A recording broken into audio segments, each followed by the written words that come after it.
We'll take a listen on 160. On 80 metres. I think I'll just get organised. So I'm looking plus or minus my signal a few, 20 kc or something. So we either come on top of it or underneath it or either side of it or something like that. And we'll just see if anyone... Oh, there's 370, the station now. I think it's interference. All the SDRs seem to be stuffed tonight. There's the one in New South Wales got all tons of local interference buzzing stuff.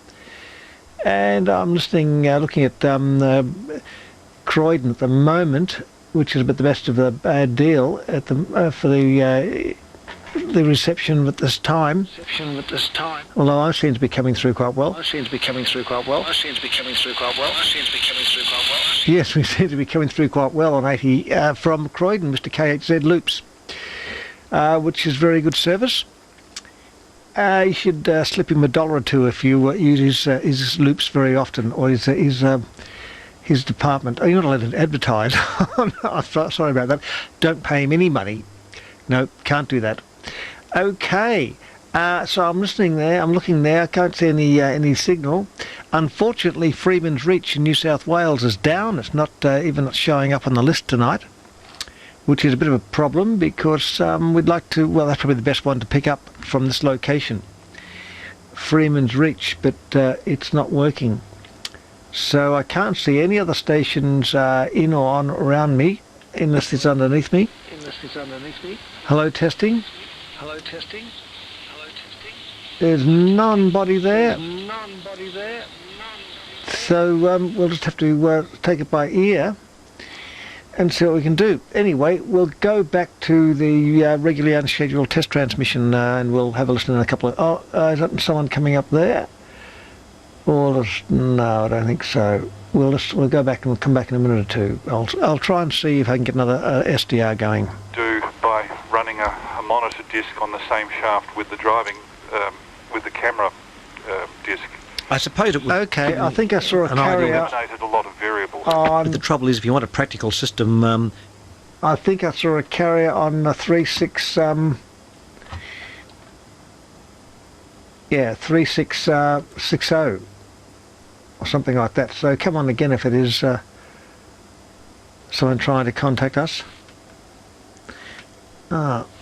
Old Putes, there we are. There's a dit. I think it might be interference. As I say, I'll come back in a few minutes. Once you have a transmission system, phase shifts and stuff and distortions, that's when it really gets interesting. And yeah. It did. I mean, he was using photoresistive cells that had responses that had a high frequency drop off at 6 dB per octave, which had to be compensated, and then you had to compensate the phase as well as the frequency. And doing that with valves that had a mu of 3 in 1925 wasn't so easy. What sort of valves? What were UX or UA type valves were they? Well, they were British. Usually he used British valves, but they were of the 201A variety, probably bright emitters and probably very low mu. If he had only waited another dozen years, he could have done it electronically so much easier. Everybody did, but at that time, right up to 1930 or 31, the mechanical systems were consistently producing better pictures than electronic, because nobody had done a great deal of work on electron optics, on focusing the electron beam in the cathode ray tube. So there were CRTs in the 20s, but they were... Well, the earliest ones, they introduced a small amount of argon gas so that the interaction of the electrons with the protons in the argon gas would focus the beam. But the trouble is the beam would only focus at one particular current density. So it was okay for an oscilloscope display where you had no modulation of the beam, but as soon as you started to try to modulate the beam current for intensity mod, the deflection, both the deflection and the focus would go all over the place, so you couldn't produce a viable picture on it at all. Right. What date do they actually have commercially available oscilloscopes? I always wanted to ask that question. Anyway, we're listening for VK2UAL on 80 metres, so we'll put the receivers up on the line there, and assuming you'll be on SSB, and I can listen to myself there. And we're standing by for VK2UAL, who wanted to come up at 11:30 tonight. And there is sort of a carrier coming up, but I can't see any modulation on it, on about 3665. So yeah, nothing there. Can't see anybody. Nobody there. No. So there seems to be a bit of stuff on the band, like 3660. There's of course there's a contest on.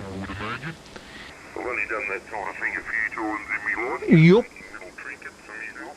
Oh yeah. But you can get some good results, but you can also wreck the thing in the blink of an eye, can't you? Yeah, you can. Oh, absolutely, yeah. I made a couple of little ballpoint hammers, tiny little things out of Yeah, well, there's that on that. There's what on 3661.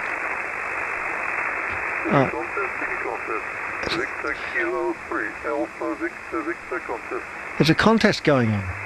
It's the Oceania contest. So the band is quite. Yep, and there's another station up here.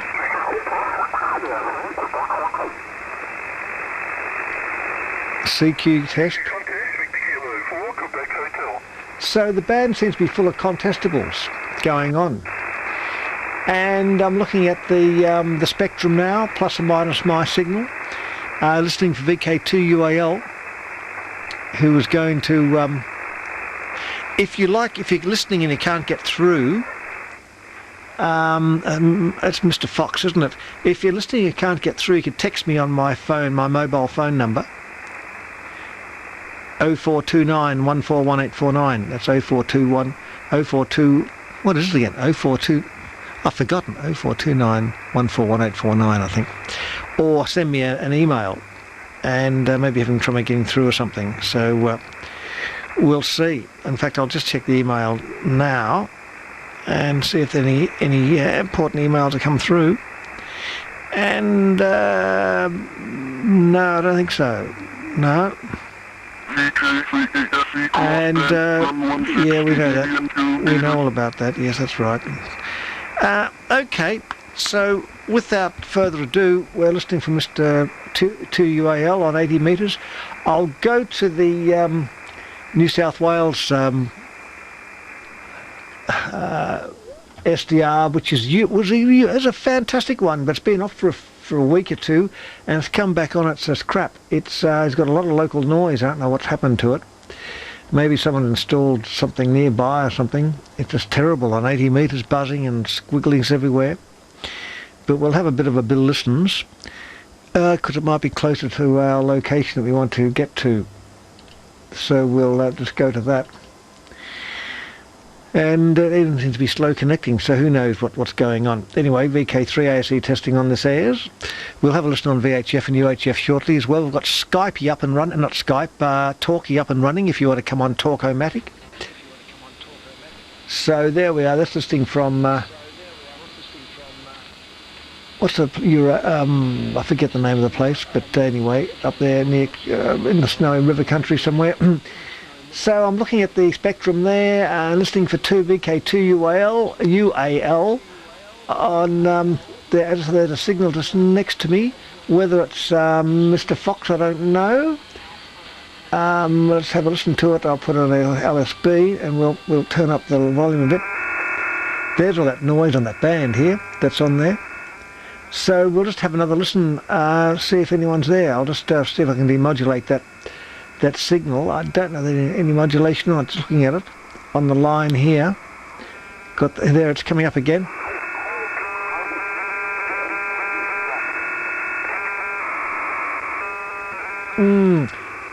If it is you, Mr. 2UAL, maybe you could talk for a bit longer, maybe 30 seconds or something, and I can tune you in.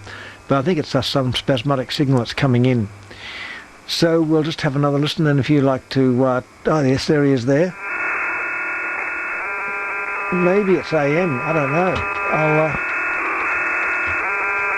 Maybe it's FM.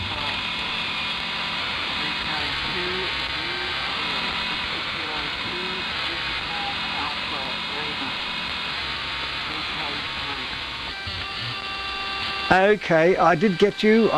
You're very weak here. I think it's Michael. It's very weak here. I can get you, but it's not a very strong signal. It is AM, which is interesting. It's good that you're running AM. Probably, if you could go to sideband, it'd be better, but you might be running AM set. So I can hear you just. That's about it. Yeah, okay.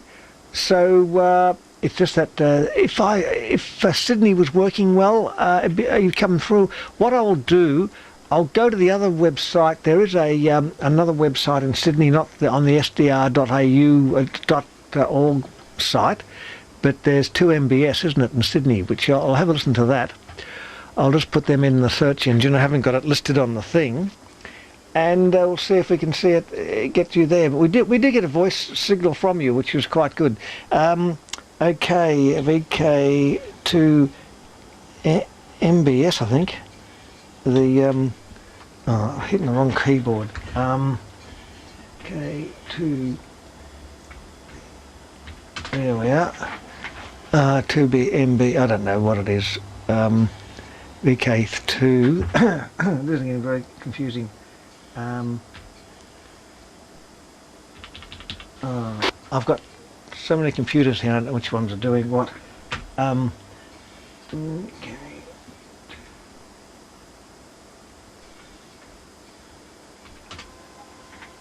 Okay, yes, 2MB, Manly Warringah Radio Society. They've got a web radio up, which I don't use all that often. Where's their radio? I've got their site. SDR, there we are, web SDR.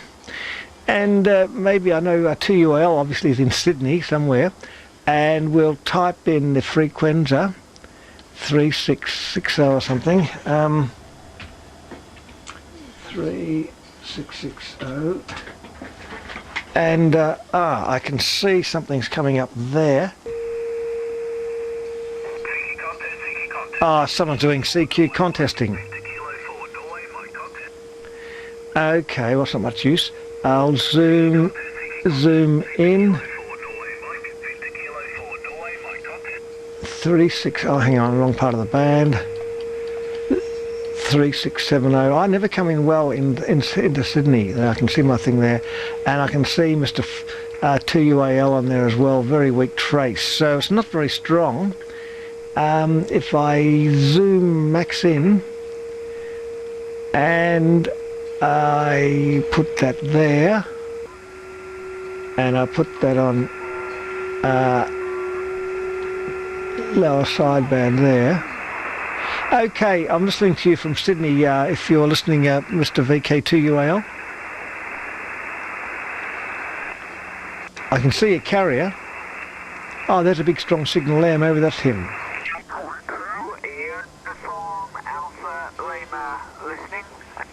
Who? AUL. Is that? Oh, no, you've moved down a bit. Is that VK2UAL? I've got you. Yes, on sideband on 3665. So we're standing on by. Standing on by on 3665. And listening. It was a strong signal. Maybe you have to tune into 3670. If VK2 Uniform Alpha Lima, Victor Kilo 2 Uniform Alpha Lima. Yep, I'm getting you okay.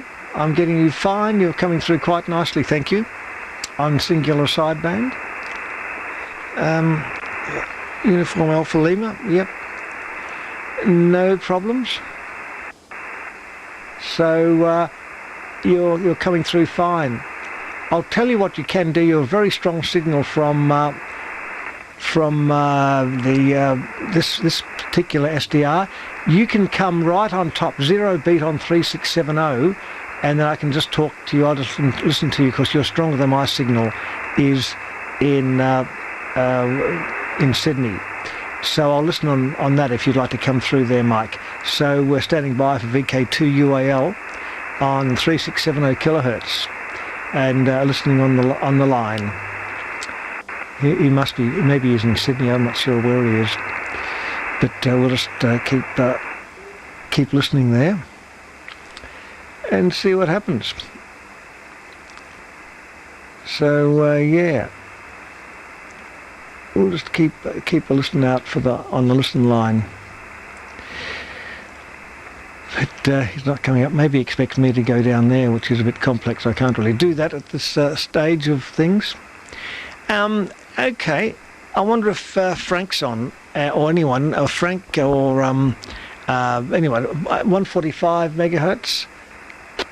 Yes, someone's on 145, and if I put that up there, and 145.3, that's up there.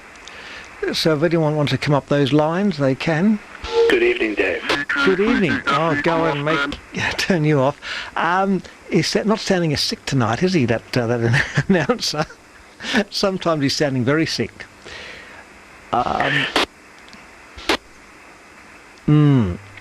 Yeah. Okay, well, we're not having much success with VK2UAL. No, it's a very busy band with the contest. Oh, the contest. It was a CQ contest all over, almost a repeat of a few weeks back. Not quite as bad. No, this is a big busy, it's a VK3ASE Oceania. That's right, yeah. Yes. It's big, and all running their big power. Big power missions. Yeah, yeah. Big beams. Oh yes, they've got to have a big beamish. Oh yes, oh yes. Get through those American kilowatts. Ah yes. That's what they have to do. So yeah, you had a long talk with Steve last night. Yes, I did, and Mr. Egg as well. Oh yes. Yes, it was very good indeed, as usual, of course. Yeah. And no regrets. No, it's wonderful. Yeah.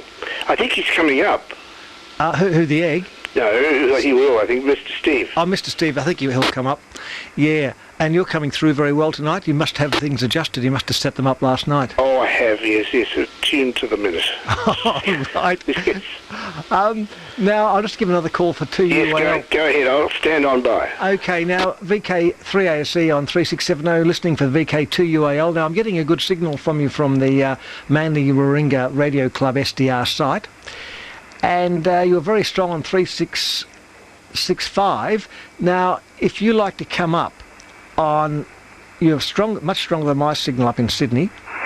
So if you can come right on the top of me on 3670, then you can have a simplex contact. You can just talk over me, and I'll get your signal, and you won't have to worry about going split operation. So I'll just listen there at the moment, see if he's on the line, got the line on the line. So yeah, he might have any trouble, but he can text me or email me if he's got a problem. I think it's got. I'll just check the email now in case there's a. There, Richard Fox, and I've got an email from him, and I'll just sort this out, and see what we can do. I'll try again next week, as I have an amp next week, so I will do, and I don't want to screw up the contact. Have a great week. Okay. Yeah. Look, maybe I'll just send him a little thing. How do you send emails from this phone? I never send them on from a phone. Let's see. I don't know. It's all very complex. I have to go. What do I have to do? See, this is what happens when things become too complex. It's yeah. But he was coming through quite well there, and I don't think I don't know what he thinks, but if you're listening on 3670 at the moment there, Richard, I got your email. If you just zero beat and come up there, maybe he's gone away or something. Oh, that might be him there. I see a big signal. Yes, okay. That's probably him. Hello? Yeah, I've got you loud and clear. You've got a huge... You guys have all got pretty big signals, and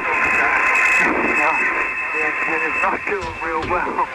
All right. Getting back to you there, David, and good evening to everybody else. Yeah, okay, Richard. No, you're coming through quite well from where you are. Yeah, no, you must be located. Whereabouts are you located? Go ahead. Right,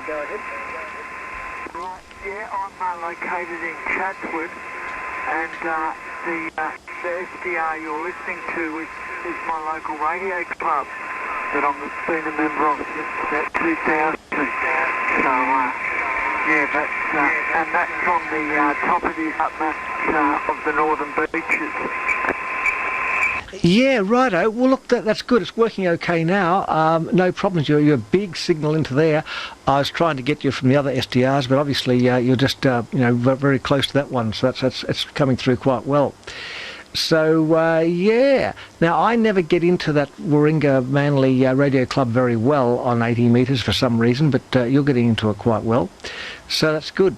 Yeah. So what you said, you might have a bit more power next week. Go ahead. I've got an 811 amp metre, but I also am waiting to put into service a twin 811 and amplifier. Sorry, 3500Z. Sorry, I'm thinking of the other amp, but. Yeah, but next week I should be able to use that on AM. Back to you there, David, and to everybody else.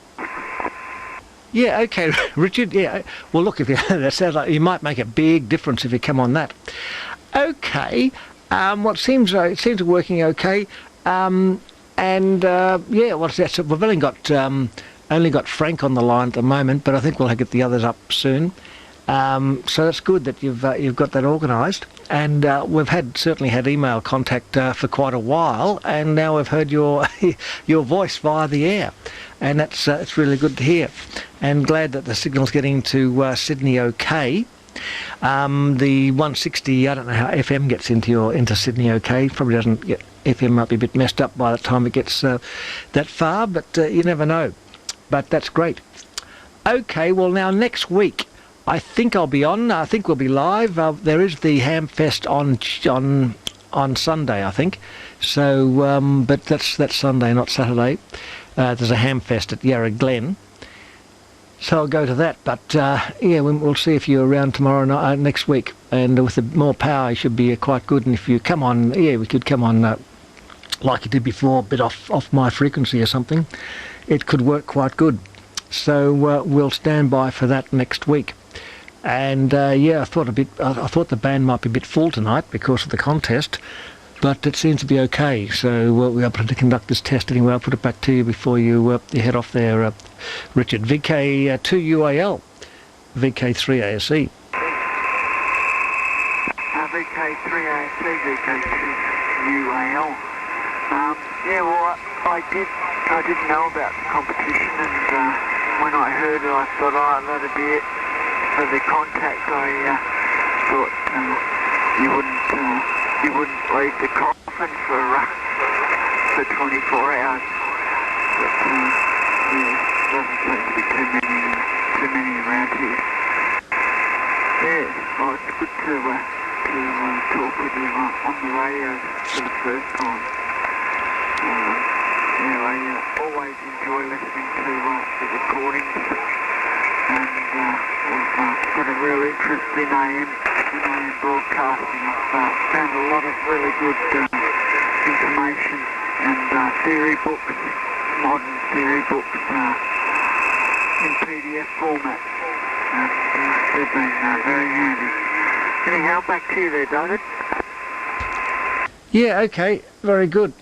Yeah, that's quite interesting. Well, if you have that extra power, it might be interesting to try the AM. And maybe the other SDRs might be back online by then as well, which would be quite good.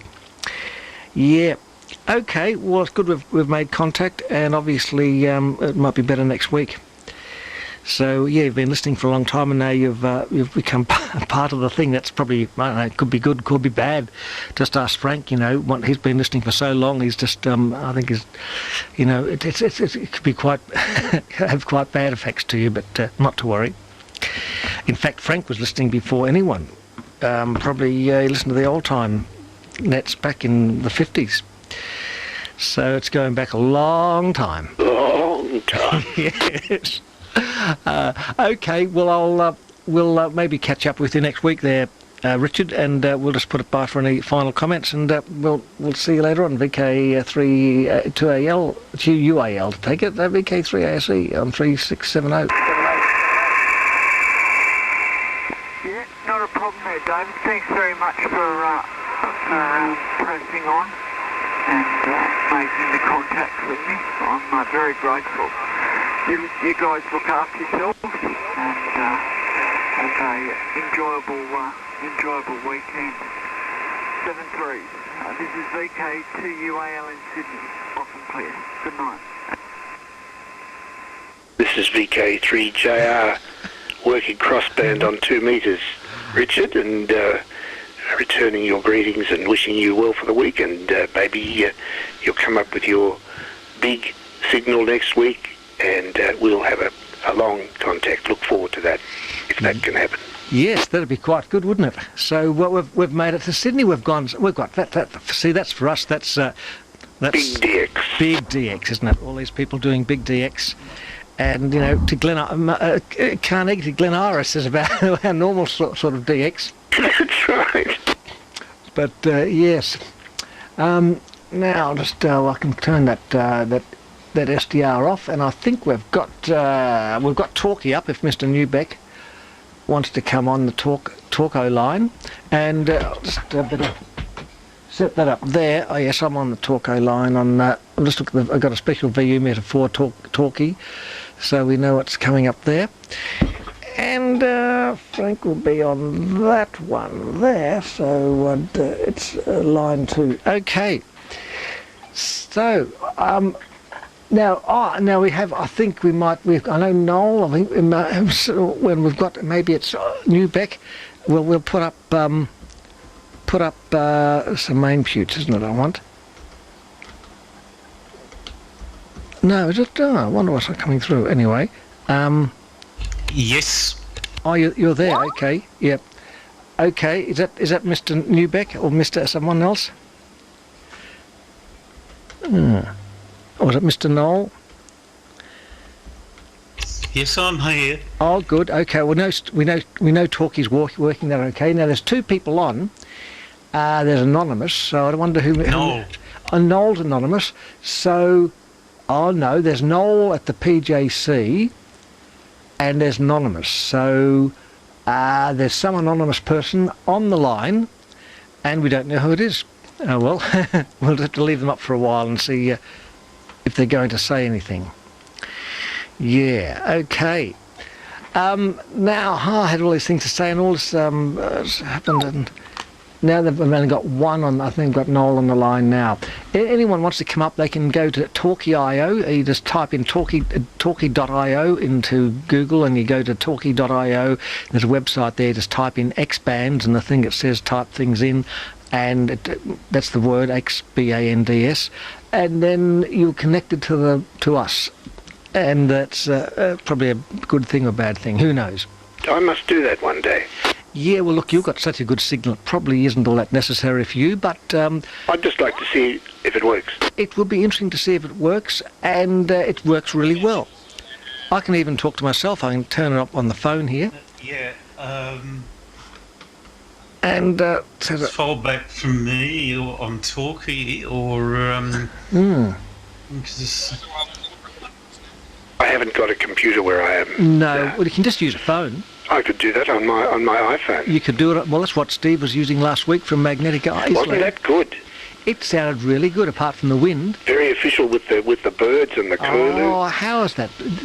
That noise. Oh, so mournful. And the crocodiles getting out of the water, the slime dripping off them, going across the beach. Oh, you felt like you were there, didn't you? You certainly did. It was hi-fi stereo. Oh, it's wonderful. Okay, I need talking over others. It needs you to keep the current settings. Now, talking IO's delay echoing me as into headphones in both channels, but his foldback is coming up in the left channel with occasional breakthrough to the right channel. And Andrew, you're in the both channels. Now, why I can't hear Andrew here for some reason? Can you hear me now? Yes, I can hear you now. I can hear you now, Andrew. Oh, okay, that's good. Good evening, Andrew. I'm getting a bit of break-up from... Hello, Frank. I'm getting a bit of break-up from... I'm actually in Sydney at the moment. You're in Sydney, another person travelling. Oh, that's right, Yes, you were going that's to that right. big thing, weren't you? Yes, I'm up at a certain disused bunker Yep. somewhere in the vicinity, and we're having a big party. I can't give away the location because it's top-secret scribble stuff. But yes, it's just winding down, and I'd usually party a lot harder than this, and but I'm not really in the mood, so I've come up here to do missions. Oh, that's really good. Well, we've got a 5-way turf talk, and you weren't around last weekend either. No, I wasn't. I was at another party. I have such an interactive social life. You certainly do. It's too much to keep up with. Yeah, well, no, Steve was on Magnetic Island. He was in the tropics. And Yes, I heard about that. Yeah. Oh, well, it's good to catch up. So, what interesting facts of things have happened to you since we spoke last? Oh, very little aside from just ploughing through work during the week and then flying up to Sydney on Thursday to take part in these drain shenanigans, which is quite good. Right. Yes. And you on just a iPhone at the moment? Yeah, I'm using an iPhone. It's interesting. There's a bit of break-up on your voice. I don't know if there's any break-up on mine. I'm sort of sitting at the top of the bunker, which is overlooking a gun emplacement, and the gun emplacement is where there's a whole lot of people sort of revelling. Right. This is the best signal that I've got. Before, I'd logged into talky and couldn't hear anything. Is that right? So I was listening to you on the stream, and Yep. apparently I was coming through. But yeah, well, now I'm up here, and it's a bit choppy, but probably acceptable, I hope. Well, you sound perfect. There's nothing wrong with your signal at all. It always seems coming back is a problem. I don't understand why that would be, but anyway, you're coming through perfectly well. Now, will you be at the Hamfest next week at Yarra Glen? I should be. I think I've got something... Yeah, I should be. It's during the day, isn't it? Yes, it's Sunday, I think. Of course it's during the day, yeah. Yes, I should be at that then, so I'll see you there. Yeah, it's always a good I've one. got to figure out what I want to buy. Well, what you don't want to buy. You can take things along and give them away. Yeah, that's true. That might be a good thing to do. I really should do that. I've packed a capacity, as you know. Well, Yeah. not quite. It's just in a process of sorting various things out. Oh, I do have some radio news, actually. Oh, I yes. I installed a FM 900 in the car. Oh, very good. Yeah, so now I can do mobile missions. Oh, which so you is can quite nice. Have you got? Has it got Channel D in it? It does have Channel D. Oh, good. Well, it gets um, used a bit during the day. Yeah, I've heard a bit around town. I probably shouldn't. Nobody really likes to talk to me on the thing because it has an unmodified microphone, so it sounds totally house. Well, as long as it's as long as it's clear and intelligible, that's the main thing. Yeah, that's right. I mean, it's not broadcast quality by any means, but it does actually work, which is quite good. Hello. Yeah. Yeah, no, it does seem to work quite well. Oh, that's excellent. Yeah, sorry, I've got passers by. I'm in a bit of a funny location. I There's know about 20 people underneath this bunker, and I sort of walk up. Yes. Well, I know you have to say hello to people as they walk by. Just like Steve last week, he had to say hello to the crocodiles coming up past him, and the what are those birds that bite you and kill you? The cassowary birds. They're very violent. Explain the whole project in expense. Yep, they don't like you, though they can go and put you to death. Yeah, well, that's really good. I'll just type in and see. Just make sure the what is it? Yarra Valley Hamfest. Hamfest, and we'll night 2019. I'll just better put that there. Of course, 2019, 291. Well, that's not much. You always do that. Yes. Yeah. So that's good. 19. There we are. And we have it. I'll give people I'll give it a bit of a publicity wrap. And Yarra Valley Hamfest. Oh no, that's the wrong bloody thing. Yeah, group news. Just muting for a while. Okay, just mute, and that's good. About services, contact photo gallery home. About services, club meetings, repeaters more, club nets. Why did it come to that contact? I remember there was an upcoming Hamfest that didn't actually have any dates listed. People just seemed to know when it was and shared the date around. I think it was in one of those VK Hams lists of all the Hamfests of the year, so I'm not sure where that information is. But that'll be good. I'll probably see you there. Next weekend is looking to be very busy. I probably won't come up next weekend if you go live, because I've got yet another social function to do with these drain people, and they're keeping me very busy at the moment, expecting me to run a whole bunch of stuff. So now here it is. Quite interesting. Fair enough. It's the 13th of our annual Hamfest is on again Sunday, October the 13th, 2019, in case you're hearing this in 2057. So 2019, that's next Sunday, so we'll have to, after the usual thing, finish the missions, have 1 hour sleep, then go up to Yarra Glen. That's right. Do the big trek to Yarra Glen. I know, and we'll see all the people there. Probably Laurie will be there because he lives nearby. And we'll probably see Drew as well. Yeah, he likes to go to that one. Yep, he's another person who lives up that part of the world. And I think last year we, after the Hamfest, we went and had a cup of coffee down in the coffee area. Yeah, I remember that. Yeah, I remember that. We had a coffee and a muffin and a lengthy chat. That was quite good. Yeah, we might I'll do the same sort of thing if time permits, and hopefully the weather will be fine and mild, and no problems. Yes, that's great. So FM 91 in the car, and you can drive around talking to it, and sounds great. Yeah, and I can talk to. I haven't really actually talked to anyone on it. Nobody ever seems to be on, unfortunately. But I've tried calling you a few times when I've been in the vicinity, but I guess you're not near the radio. The radio here is on 24 hours a day, but it's on tone squelch.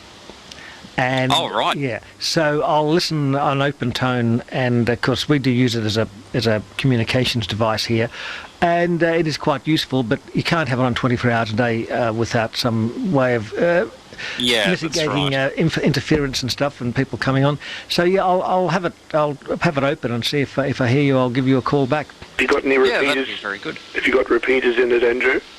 I do, but it actually the 92 hasn't got any CDCSS modules built in, so I can only access maybe 4 or 5 in the region that I'm in. Unfortunately, not the rest. I've thought about rigging just like a little oscillator in line. Could do that, a little audio oscillator. Yeah, you can just using that, but haven't gotten around to that yet. It was a project in itself just to run power through the firewall to the radio. I think we were discussing this last time. I ended up finding a little bit of like a little grommet in there to do it. It was okay, but it was a bit of a pain. Oh yes, a Wallace and grommet. You've got to find one of those sorts of things. I don't know how to do it in a modern car. You'd probably wreck the computer just drilling a hole in the firewall or pulling a wire out. It'd probably just stop working. Yeah, well, thankfully my car's old enough to not need a computer. It's probably one of the last that didn't have some form of computer in it. It's good to have a car without a computer, because it can do what you like, and you won't be logged, and you won't be go to goal if you go to the wrong place or go too fast. That's exactly right. And you won't fry the thing if you try to do modifications that they don't necessarily like doing to it. It's all very good. Once you have a computer car, you can be controlled by the People's Republic of China. Yes, that's right. Because all the chips have got back doors in them, and they're not very good. Yep. One day you'll find a car that drives all the way back to Beijing, and Over the water? if you say something bad about Beijing here, you hop in your car, and then the doors will just lock, and it'll zoom right up the Stewart Highway past Darwin, jump through the sea, bubble under the water, and pop up on the And Malayan it'll take you Peninsula. straight to Mr. Ping, and he'll give you a bad telling off. He will ping you. Yes, Mr. Ping. You'll get pitted. It pings. It'll stop at Mr. Ping's office, and you probably won't be coming back. You'll be in a gulag. That's right. You'll be sent to Mongolia. Yes. No, it's not good. Sorry, I've just walked down into the yes. gun emplacement area, and there Right. might be a bit of background noise. You can hear the Also have song. with the Yeah, microphones. sounds Very social. yeah, that's right. Yes, I'm a bit wary of doing a roving OB because somebody might steal the microphone and say something untoward. There are a lot of people they might say bad behaving things. in very funny moods. I think that a lot of people wearing Sennheiser headphones, actually. It's uncanny. There you are, you see. Not There you many are. people. Well, Better than my iPod headphones, anyway. Yeah. They're just getting high fidelity, so... yes. Not many people wear Sennheiser headphones now. It's gone out of fashion. No, I think they prefer electrostatic headphones. They've upgraded. Oh, yes, that's right. Yes. Very cold ones. Oh, yes. Yes, very cold. Yes, that's right. And, Have a clinical frequency response. Yes. yeah, well, it can create unpredictable effects. It certainly can. Hello, one. Yes. Oh, yes, you're coming through, Steve. Yep. Oh, is that Steve? Yes, hi there, Andrew. It sounds like you're having a bit of a party vibe there. Yes, I'm in the party bunker. It's quite good. Oh, very good. There's probably a bit of wind up in Sydney at the moment. Which is, so doing quite a remote missions all the way from Sydney. Fantastic. On That's great. microwave. Yeah. Well, there we go. Hello, Steve. Hi. How you going? Good evening, Stephen. Hi, Frank. How are you? Very well, thank you. Excellent. Well, sounds like I've just come from one party to another. We've just waved our guests goodbye, and I'm mellowing from 2 bottles of wine, so I'll sort of settle into the background probably a little bit. No, mellow volubly. No, you have to mellow yellow. That's Mellow yellow. Yes. Yes. Oh, we're having a multi-dimensional turf talk now, so that's We quite good. did, and we even had a correspondent from Sydney, Mr. Richard VK3JR, called in we had a patch via SDR on 80 Oh, metres. very good. Well, that's terrific. So he's going to get more power and come on again next week. Okay, well that's most impressive. So Andrew, I missed the prologue. You're obviously out and about, and Yes. a part of your subterranean explorations or something else. It is. We're indeed subterranean, so I'm catching up with the Sydney branch of the Subterranean People, and we've had their annual party, which happens to take place in a disused, I think it's a World War II bunker, actually, somewhere in a secret location, somewhere in the vicinity of Sydney. So I could do a tour. I would do a walking tour through the bunkers, which are quite historic ones, but I'd probably lose comms because they're quite thick and concrete and also underground. So. Sounds fascinating. Well, look out for a 3BZ transmitter. You never know. Yes, unfortunately, there might be one buried in the flooded sump underneath the bunkers. Yes. So you're operating with flashlights? Yes, I'm in total darkness now, but I get people wandering past, doing goodness knows what at the moment. But yeah, it's I'm just roaming around with flashlights. There's a little generator down the side of the bunker, which we're running some power off, which is good. Very good. With some music and a projector. Okay. Yeah. Well, excellent. Everyone's going to parties. Yes. Wonderful. Yes. I never get invited to any. No, I know. Neither do I. Well, this is the new thing. See, with Talky, we can all be partying all the time. This is the new frontier. It works so well, doesn't it? Really. Yeah. Well, you're really coming through well from Sydney. from magnetic yes, Island. I came from Magnetron Island last week, And now we've got our Sydney correspondent, so this is very good. We can be far afield, and we don't even need to worry about radio. We might as well just operate on the net. And,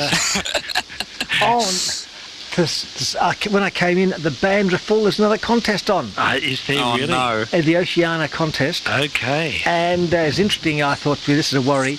Now, 160, there was activity all over the band, and it's good that we have like regular hours. Because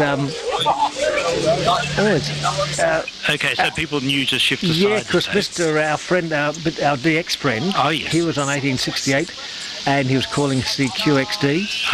And I thought this is a bit of a worry, and I thought there's nowhere, unless I maybe went down to 1 kilohertz deviation and went up the band just below 1875. Yep. And 5 minutes before 10 o'clock, he went down the band. He moved down. And so thank you very much, Ron, I think it is. Thanks very much for making space for us, if you're listening. That's very graceful, yes. It's nice to know that people understand this time-honoured tradition of 160 metres at this time on Saturdays and now Fridays as well. I know. And look, there's plenty of other bands to use. Well, there's other bookings for other nights. That's right. We could be brokers and... Well, see, we've got the booking. Ours is actually on KXN's site. It says 1868 FM. Yes, I know. And we've got the booking. You've got the label now. Yes, which is good. It is. Yes, that's right. So we've got an official status now. It's been established. Yeah, definitely. No, well, that's. I'm pleased that they moved this. I wonder if this was the contest a few years ago. Remember, we were speaking from Chris's place, and well, I think we spoke to you in WA. That was a contest, right? That was the Trans-Tasman 160, yeah, right? Which is only a 160, and that's pretty busy for 160. Okay, sure. And when the contest started, when I came on a bit before, there was radar, so no one's up the top end of the band. But the radar's gone now, so it doesn't matter. Right. Okay. That's good. Yeah. Very good. Well, it's nice to hear Mr. Newbeck's out and about, and we're really sort of testing the parameters. It holds up well, doesn't it, Talky? It was fairly robust last week, and it sounds like it's hanging in there tonight. And Sydney town. You were having trouble at first with the talkback. It's only when I was in the house, and once I moved out into the street, it fixed itself. So good. Yeah, and then on the beach it was fine. Yep. But I did have the police drive up and down a few times wondering what was going on. But that's okay. Now, now you came back and there's tropical weather here for a couple of days. Yes, we took the weather with us for a bit. Yes, but unfortunately, well, it's okay today, but I don't think it's going to be okay. No, yesterday was a terrible day. It was shocking. Yesterday it was horrible. Freezing. Yes, one of those nothing days yesterday. Can't do much in that sort of weather. I think it's going to be 27 tomorrow, though. Okay. Oh, that's good, Frank. Yeah. Oh, well, it'll be nice to have some warmth again. And hopefully it's a nice day next Sundays for the Yarra Glen Fest. Yes, I booked in for that. I've booked in my time, so I should be there for the Yarra Glen Fest. You've got to book these things in. You do. You have to get the diary out, make the booking. Now, I'm on... I got into the manual on my redundant day yesterday, and I got into the FT 7900 and worked out the arrangements for this frequency. So good. It seems like it's holding up a lot better. It certainly is, yeah, and you're full strength. Oh, that's good. Yeah. So we had that trouble. Like it's quite fine now too. Yep, that sounds very good. And I think you've finally got there. You've got super fire station. Well, that's right. I've got full power, so we'll be able to have. We could effectively have people over here and do a bit of a live feed. Well, we could. Yes, we have live feed. There's all sorts of possibilities now. Yep. Have a relay station. Yep. But that would be good. We could have 2 meters and talky as a backup. Yes, that's right. Or the other way around, and we quite good. I did download Mozilla as well to see at some point. I might try and see if I can get through to you on Talky via Mozilla using a different browser. Okay. I was wondering if that was the part of the problem while I wasn't Because you use Mozilla, don't you? Yes. Well, no, I am now with Talky. Yes. Right. Yes. That Firefox. Yes. Yeah, And it that's doesn't. right, Frank. Yeah, Talky doesn't seem to work on. This is Firefox. Yep. It doesn't seem to work on Explorer. Oh, that's good to know because that's what I use. So, but I can easily do Firefox. Yep. Yeah. I've got both on my computer, so it seems to work. You can have it When I was testing, I noticed on Firefox the levels were much lower. Right. So off the desk compared to Chrome. So there must be something in the browser that governs the levels, or maybe there's a native sound card issue I'll have to look into there. But there's a bit of tweaking to be done, but hopefully it'll hold up. Well, your missions from the phone was perfect. Apart from the wind, it was excellent. Yes, that's a different thing altogether, though. But that's using an iOS browser. But the app didn't work. But once I brought it up on the Safari browser, it was fine on the Euphonium. Good. But it's so straightforward using it. It's just a little bit unnatural with the ducking when you have headphones on with the phone. You know, you can't hear yourself in the context of the conversation. Right. Whereas on the desk, it's a lot easier in that way. But that's okay. That's what you expect. But that was all very good last week. Certainly it was. That may be the ducking issues that I'm having here.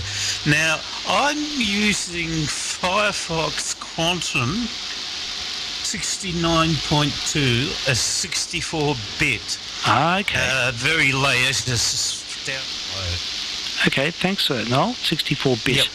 Okay, I'll take note of that, and if I'm just checking systems, I can look at that as well. But that's right. Now I've got the big news. I sent a little letter to our friend Mr. Vinan. Oh yes. At the editor of Silicon Chip. If you didn't realise, Mr. Vinan has ordered American Radio History to take down all their copies of Radio, TV and Hobbies under violation of everything going wrong under the Millennium Act and all sort of crap, and about the only magazines have been taken down, and Mr. American History has done the right thing by taking them down because he doesn't want to go to goal. But I sent a little letter to Mr. Vinan. Did he return your letter? I haven't got it returned yet, but I said, this is what I wrote to him.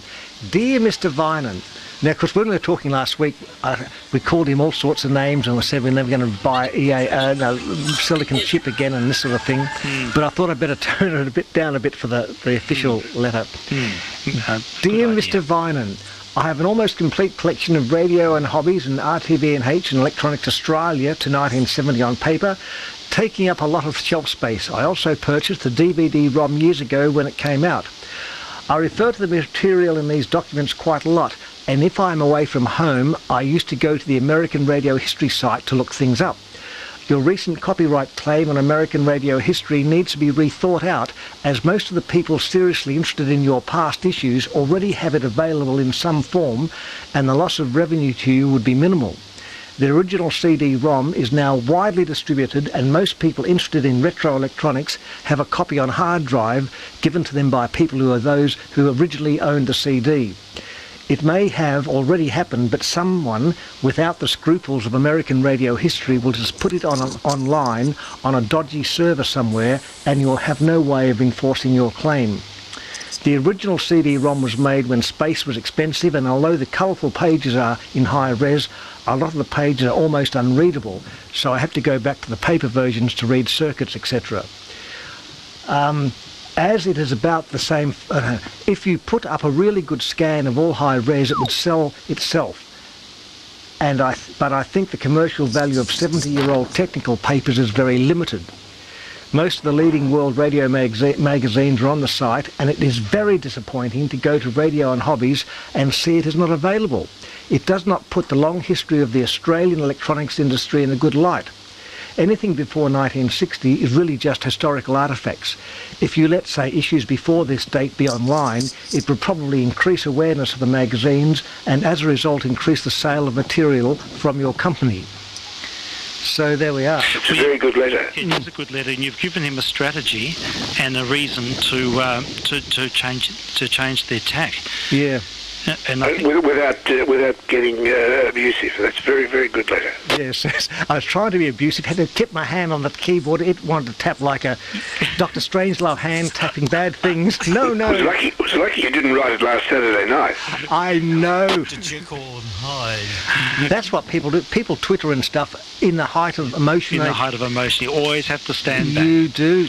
Yep. Yeah, you do. And look, that's a great letter. I think that that'll be well received. Access. You might want to use some website downloaders that do it in bulk. Location. Win HTT track.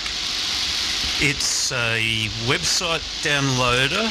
It's a bit unusual to use, and for trial period only of about 14 days, Zysoft Net Transport. It has a website sniffer which can sniff out oil. Yep, okay, look, I might try that. I have been downloading some things manually.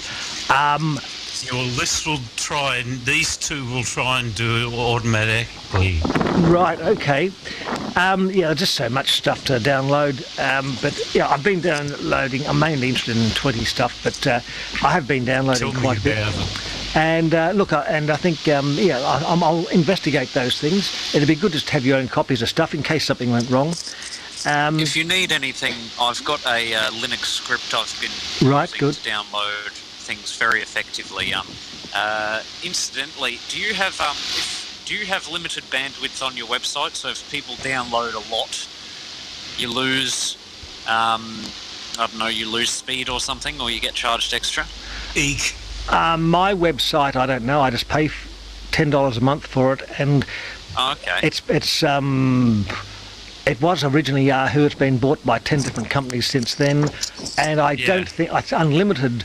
I think it's unlimited everything. I don't think it matters. Right. Because I tested my script on your 20s hits archive, and so I've got your entire 20s hits, and that was very effective. Really? How long did it take to download it?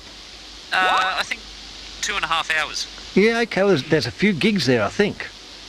Yeah, I think it ended up being several gigs. Yeah. I think it was 2 and a bit gigs, so it was quite a... Yeah, and it does work.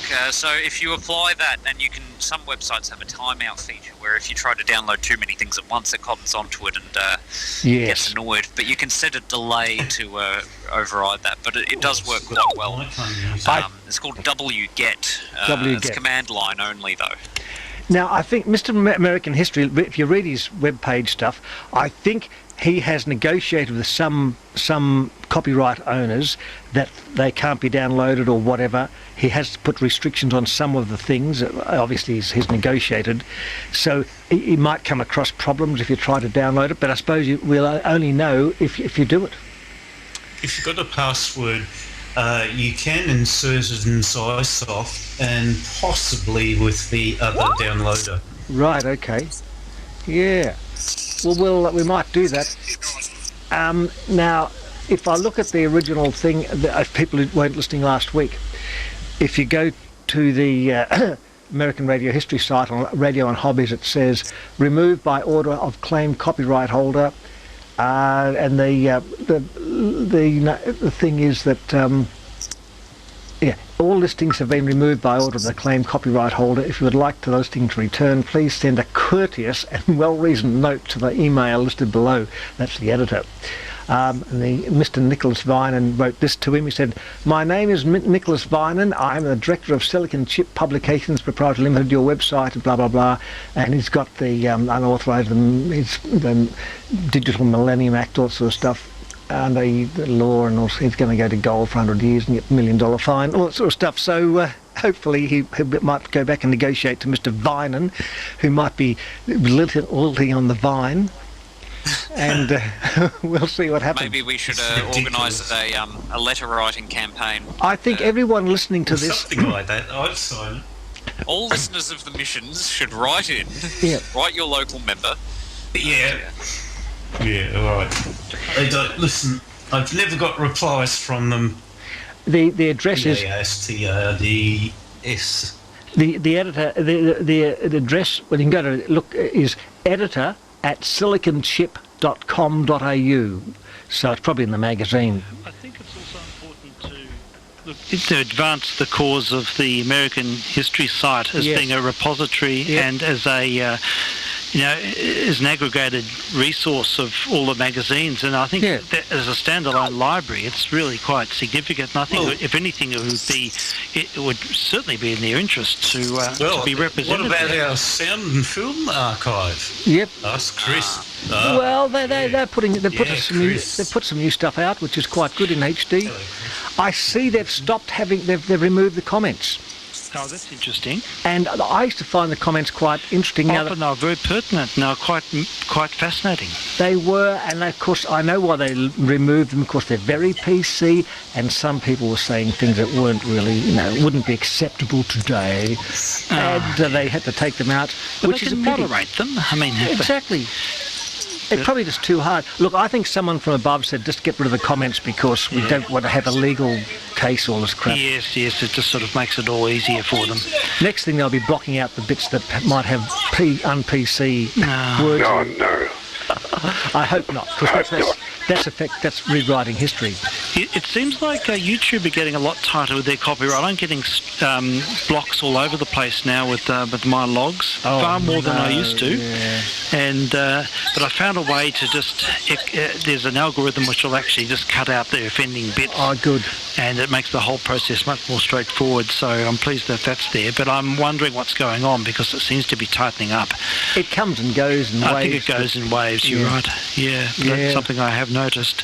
It's a worry, isn't it? Yeah, it's a pity when that happens because it leaves people wondering, and you're not that secure with things really. But never mind. You don't want 3 strikes and you go. Well, that's it. I was trying to look at the difference between a block and a strike, and there is a difference, but it's not that clearly. I think it's at the discretion of YouTube. And it could be an algorithm does a false positive and you're gone. Exactly. And you can't do anything about it. Yeah, well, that's the problem with Mr. Hare. He was putting stuff up in such abundance that he was putting 3 files from the same resource in order, and he said he just got 3 strikes within an instant, and it was all gone. Yeah. So you've just got to be wary of those sort of things. Yeah, I mean, I spread my uploads up a bit. Yes, it's a good idea, I think. I'll probably need to start another site eventually. Now, it's interesting. That's where these things, you start them up, you ideally should back them up. Oh, yes, the double site. Facebook, I can't even get to easily back up a Facebook page. Really? Only myself. It's interesting. The talking clock, I got thousands of hits in a day because of the interest in that, so I uploaded that film. Yeah, that was astute. And now I'm talking to the ever-demanding microphone. And the time is 3:19. The time is 3:19. And that music when the ship, that sort of, I don't know. Yes, that's right. Just slowly creeps up. Yeah, that's great that you've got those. The interest on the second wave is not quite matching the 1,000. It wouldn't. I just caught it was. You caught the tail end of it, really, didn't you? And look, 90% of people are watching on their phone. They wouldn't know the difference anyhow. Yeah. Now Frank mentioned last night that you went to hear the last pip and missed it. Yeah, I was going to record the midnight the switch off. And I tuned in at 2 minutes to 12, and they said they'd already turned the bloody thing off. Yeah. That's really sad. And they said this, all was saying was that the recorded message was saying this number is no longer available. And all the rubbish they're saying that the talking clock couldn't interface with a modern telephone system, all this rubbish. Rubbish. They've still got it in the UK. It's just a stupid excuse. I mean, it means you can't have any information service now on the phone, which is stupid. They've got plenty of spam calls. Don't get rid of them.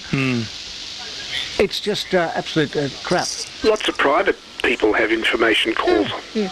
You could start up your own. Just Gordon Gow on a chip. Yeah. Or get those women back, do it live, and have it on live, like a live video call. That'd be and big. you see the woman going, the time is 3:19, the time is 3:19. It would have very big ratings, I think. I think if you got the right women, it would have incredible ratings. It would have incredible ratings. I think we've just got a good idea here. Yeah, that's right. Hold online auditions. They can, they can get their poet laureate to adjudicate. Yes, that's right.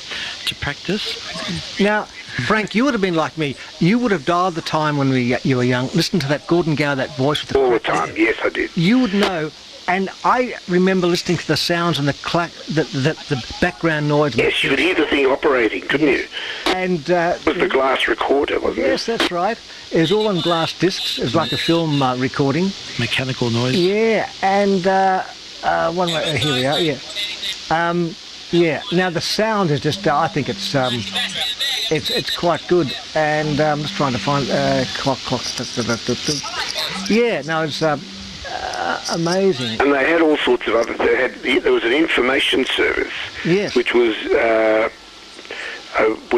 MX.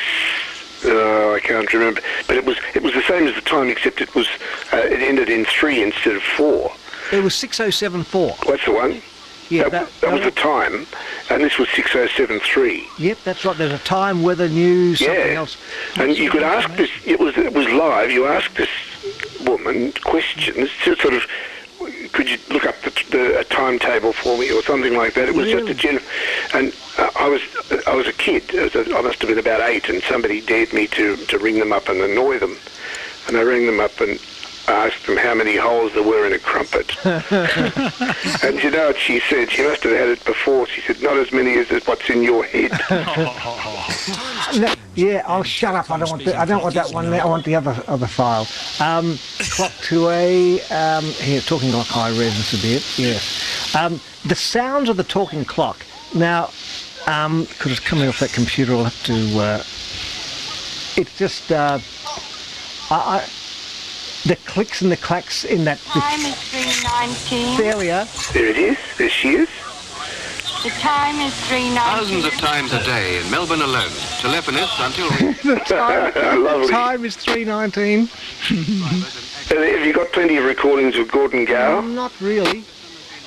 Oh, that's a shame. And they've got the best, on that film, they've got the best recording of Gordon Gower. Where's that beeps coming from? Safeguard against a breakdown in the service. Now, the interesting thing is, in that film, if you look at the scene where they're putting the disc on, there's 2 old guys and a young guy in the middle. Okay. Now, I got an email when I put that thing up first in 2007 or 8 or whatever, from the chap, from that guy in the middle. And unfortunately, his comments, my reply's still there, but his comment has for some reason disappeared. I can't find it on the original thing. Right. So he came back and made some reference to it. And he was well into his 80s. Wow. And he says, I can't believe it, on social media that I could not believe would exist. I am on the YouTube in my prime. Goodness me. He was sent over he was the technician sent over to help. You know, the biggest job in his life, came over to Australia, because we weren't smart enough to put the thing together, helped put it together, and you know, 50 years later, he's on the YouTube. He's on YouTube. Amazing, yeah. And what he a was, thrill for him. And he was elderly, and he did have a YouTube channel. Right. But I saw it stopped being added to a couple of years later. Maybe and yeah, but I don't know why his comments disappeared, which is a bit sad. Maybe it might come back one day. Yeah. Okay, well that's marvellous. So he's the fellow in the middle. I'll have to have a look at that and the original one. Yeah. Yay. Yeah. All right. No, look, it's a great bit of great document. Yeah. So what's the story of the sourcing of the original one? How did you source that? Well, when they had when the changeover in 1990 was happening, the post office gave the television channels and any media companies a Betacam tape of the talking clock of that film. Oh, okay, the original. Yeah, and it was basically anyone who could use. It was basically no copyright. Use what you want for the news items or whatever.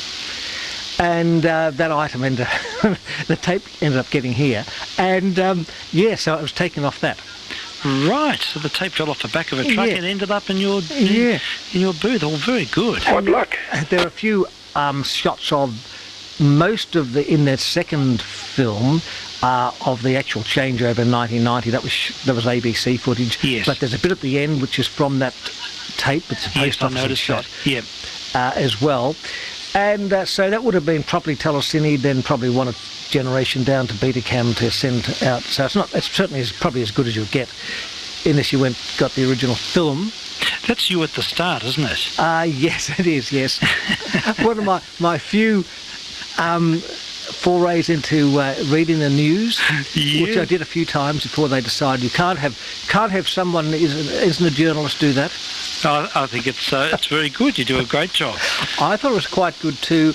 I suspect there might have been people who weren't very impressed with someone maybe usurping their authority and doing a better job. Very likely. I'd say there would be something political behind it. It didn't last very long.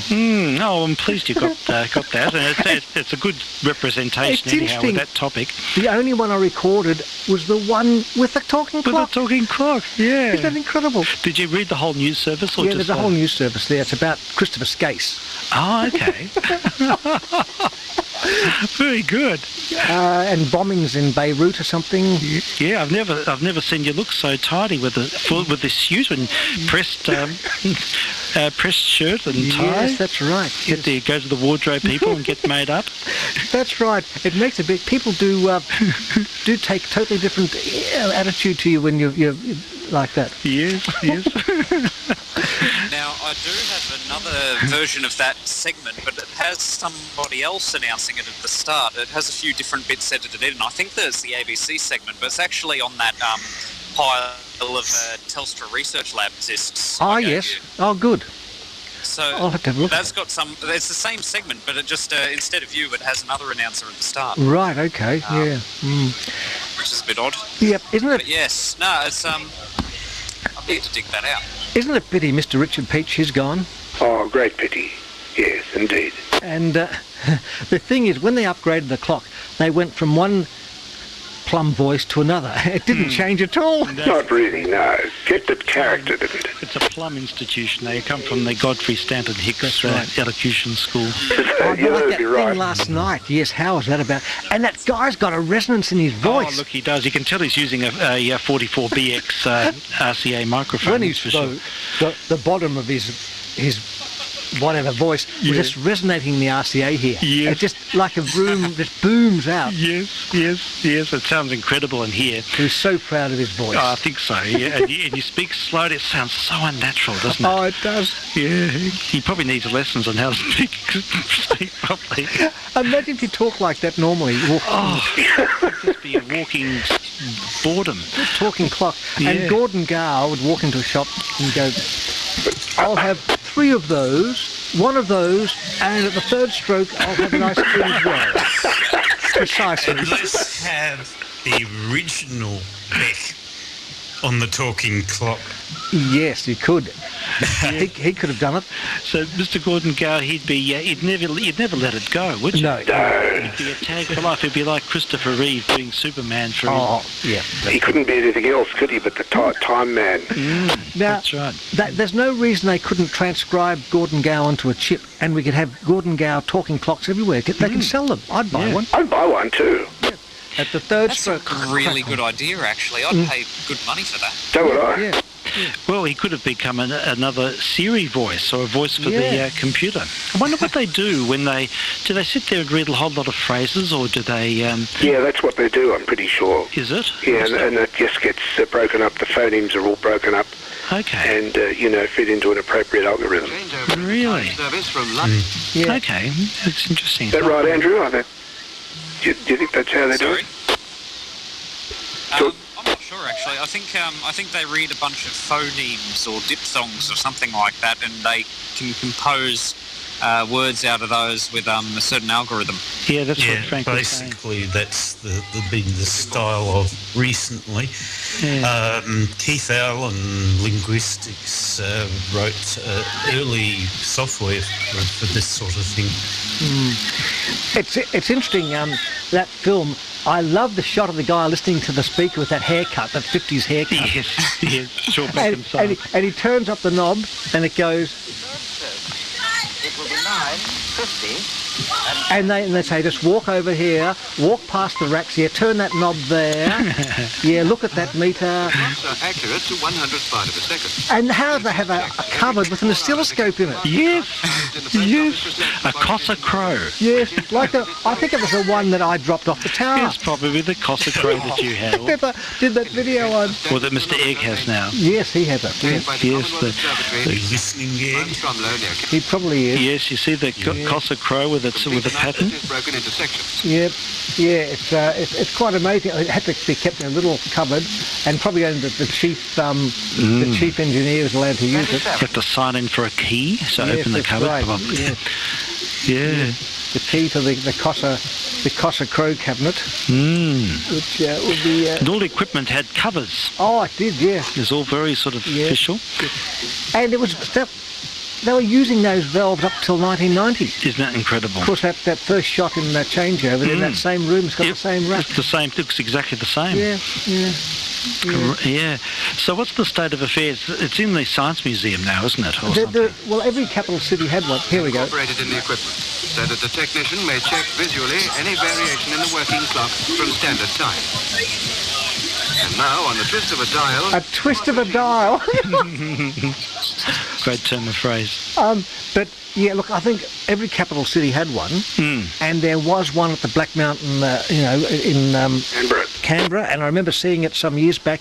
It was sitting there twirling its discs, and all the electronics were in a J-car cast iron box with a few RCA plugs. Oh, right. And a little speaker. So that's all you need. Yeah. All you don't need those racks of stuff. Yeah, sure.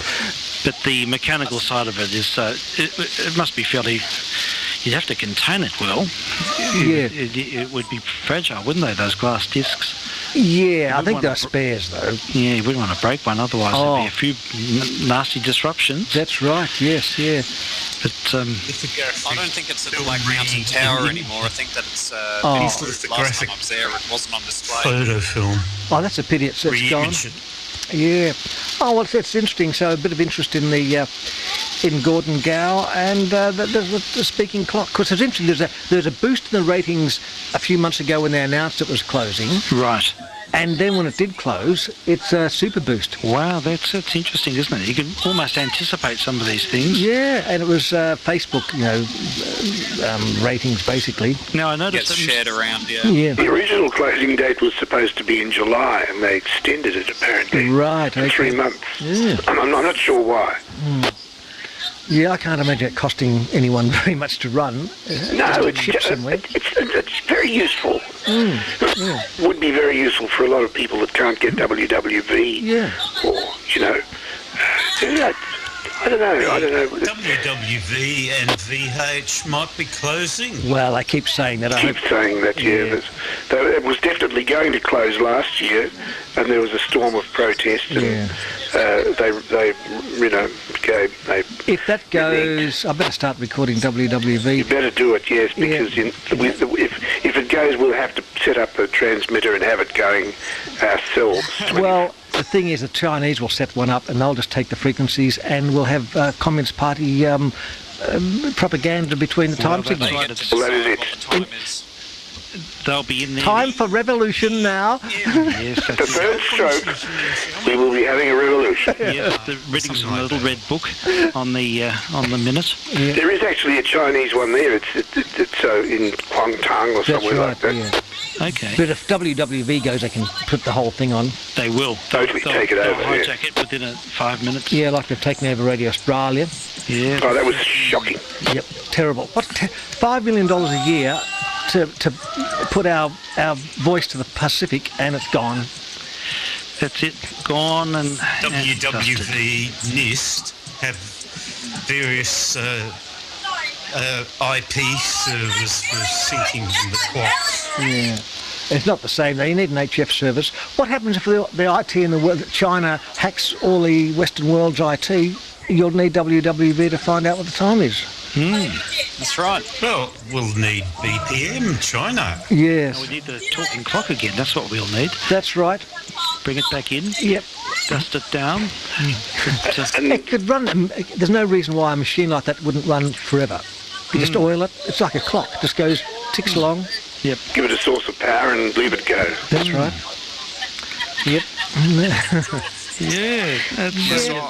I think I'll need to return to this this bunker party in just a moment. But You're being called. Then I might come back up. Okay, yes, well, I'm being called, and it was good to come up remote from Sydney and do a bit of an OB. Yeah. Excellent. Any Very photos special of location. Yeah, just listen to us on the AR88 or the HRO in the bunker. Yes, in the Hitler bunker, or SS-26. That's right. Yeah, just I'll go in and tune fire up the AR88. Yeah. And maybe in half an hour it'll be warmed up sufficiently for regular use anyway. But yeah, good to talk to all of you. I'll probably see you at the Hamfest next week if I don't. Excellent, Andrew. Yeah, Andrew, have a great night. It's great to talk to you. Have a great night, Andrew. Yeah, well done. Go and put on the hyzers. Yes. Yeah. Go and enjoy yourself. Yeah. I will. Have a Okay, drink have for a good me, one. Andrew. And if Chris is listening, I'm still in bed 9, Peter James Centre, Nevu. Okay. Yeah, okay. Now, look, there's another anniversary this week. Mr. Fain has his last program on next Friday. So Next Friday. I must record a few Fains.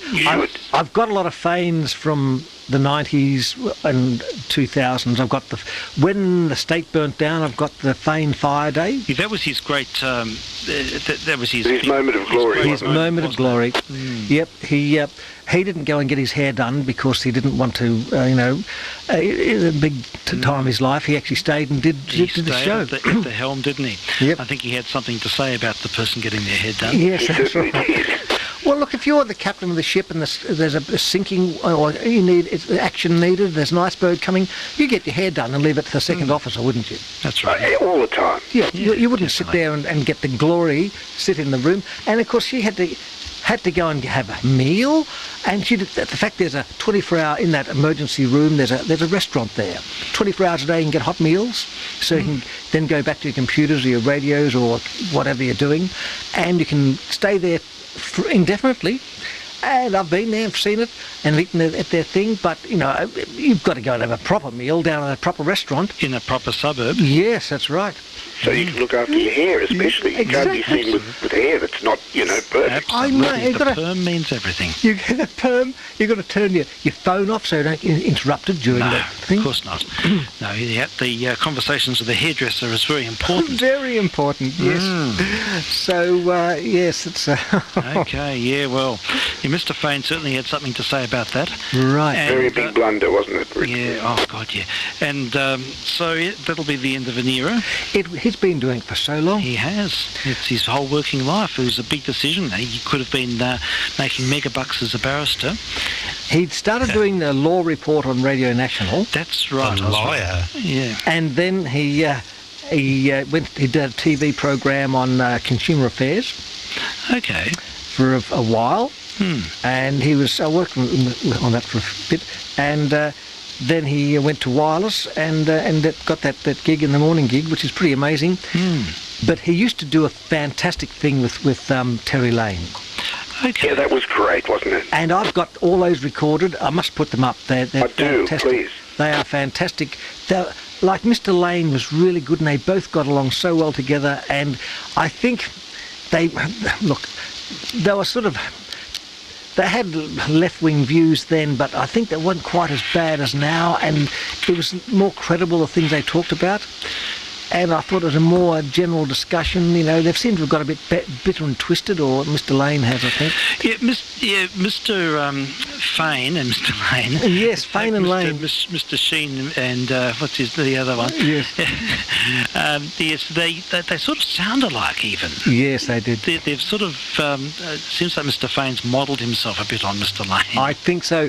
Yeah, look, he used to have that, I think, midday show on 3LO, 1 o'clock afternoon, wasn't it, Frank? that Fane That's right. Lane thing. Yeah. He did, yes. You see, Lane had a super articulate way of speaking, didn't he? He just had incredible... he didn't sound pretentious, but he just had a really clear, very easy to listen to. Yep, not paunchy, but very clear voice. It came naturally to him. He wasn't putting on any effect at all. No, he was just a natural speaker. And it seems like Mr. Fane sort of developed the same sort of approach. That's right. Yes, I remember, because he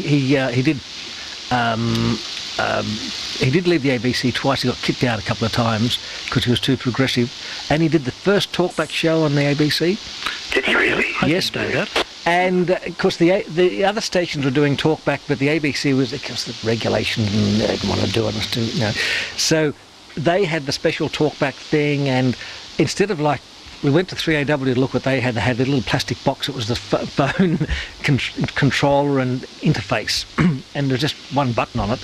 And of course, and Steve will know, they got the engineers to build this thing with 10 VU meters and 100 knobs, and had 5 operators of, a PhD level to operate it. And it still sounded crap. Right now in front of me, the esteemed Bendix telephone recorder connector. That's right. A little compressor inside. And then they had to install these massive, pole transformers in the booths to make sure that 20 megavolts couldn't go from the studio if it shorted out into the phone line. And they had these, and they're all plastic. There's like a pole transformer in plastic with these insulators you'd see in an electric chair about 10 feet high, with these zigzag, just something out of Dr. Carl. Yeah. It was ridiculous, like a total overbill. Yeah. It sounds very much like an auntie enterprise.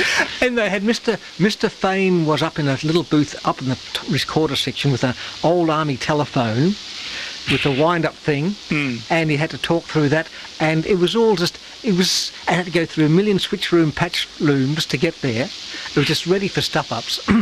I'm sure it was. And if someone didn't hang up, no one could ring in anymore.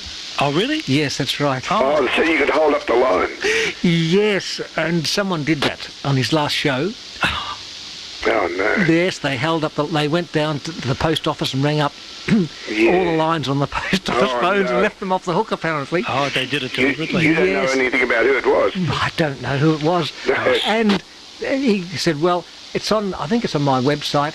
And he said, well, that's it, our last show. How ironic. We can't make any calls. What a way to go. That's right. But I wonder if something similar will happen on Friday. Perhaps it could be. Yeah. It might be more sophisticated now. I think there'd be ways around it now. I remember you rang in to talk about Mr. Kennedy, didn't you? We did, yes. We talked about Mr. Kennedy on Mr. Fane. So I've been on there on the line. Yeah. I got the line on the line, and I rang up Talkback. It's interesting. I've only rang up Talkback a few times.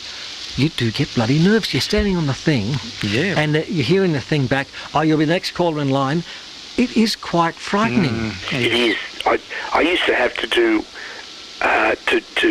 Talkback when I was working for Austel. They would do a media release, and I'd have to I'd be the one that had to talk about it to the radio people. Right. And it was quite nerve-wracking. Yeah. And one time I didn't have to go live to callers, but I had to be interviewed by the news people. But one time I rang out. I was called by this fellow Howard Sattler in West Australia, who was all kinds of a mongrel, and he said they told me that it wasn't going to be live to callers, and the first thing he did was to introduce me and say, Frank's very keen to talk to callers. Oh, right. So here we go, and you can't once they do that, you can't sort of say, you said. We weren't going to have callers because you come out looking as though you've got something to hide. Yeah. So I had to just face the music and battle through it. And you were talking to the millions of people in Western Australia. And all over Perth anyway, that's right. Oh, golly, Frank, that would have been full on. It was. And it was very full on. Yes, and they'd probably come up with all sorts of curly questions as well. Questions that I had nothing whatever to do with and were not part of That's the problem. And the other thing you can't do, this is in a sort of public service context. You have an area where you have some responsibility and a huge area where you have no either responsibility or even input. But you really have got to avoid saying, well, I don't know anything about that. That's not right, because it sounds very bad. Sure. And people it sounds as though you're sort of dodging and weaving and ducking issues. Exactly. So you've got to try and fudge it as best you can. That's really tough, because you could be like the law report. You could be asked that's right. to talk on any matter of law. So you've got to try and say nothing but make it sound as though you're saying something. That's tricky. One of our correspondents said, not so nerve-wracking when you're calling Alex Kenworthy and putting Henry on. You're next. Oh, my dear. I wonder if I could come over and help you. Yes, that's right. I think we could. We'll say a little prayer. Yes, that's right. Did you ever call Mr. Kentworthy, Frank? No. Oh. No. Did you call him? Only to tell him about the Newport power station. Oh, good. I'm sure he was interested in that. Yes. So, what did you call any of the people? No, I didn't Really? do that. No, I just... You'd have to sit with the dial phone, dial a number, and they'd be engaged, and you'd keep dialing until you got in, so that the uni selectors would be wearing out at the exchanges. That's right. Look, to be brutally honest, I'm not a fan of talkback radio in terms of listening to it. Right. Because most of the people who ring up don't know what they're talking about. No. And I do like when they have the experts on 3LO. They have a very capable lawyer on Tuesdays. That's one of my favourite segments. Yeah, he's very, very good. Yep. It's sometimes the cases are good and you get some idiot with some boring case and they go on and on and on and it wastes half the time. Yeah. And that shouldn't be half an hour, that should be an hour segment. I think so. Well, I think he'd do an hour, David Whiting. Yeah. I don't think he'd mind. No, that's right. You could be the talkback lawyer. It's a bit too long ago, I think, Dave. I could be the talkback lawyer for people who had problems 30 years ago. And you've got Dr. Carl. He knows so much about the things he knows and knows nothing about the things he doesn't know about, but says he knows about them anyhow. Well, there is that, but, I do like Dr. Carl. My dad read... Well, I used to buy books from that Dr. Carl had written for my ageing dad. Really? He used to love to read them. He hadn't had any formal secondary education, but he had a great interest in science, as I do. Right. And I would buy him these. I bought him in the finish. I think he had the entire repertoire of Dr. Carl's books. Yeah, I've got a few Dr. Carls. You see them in the junk shops for $2 sometimes. That's right.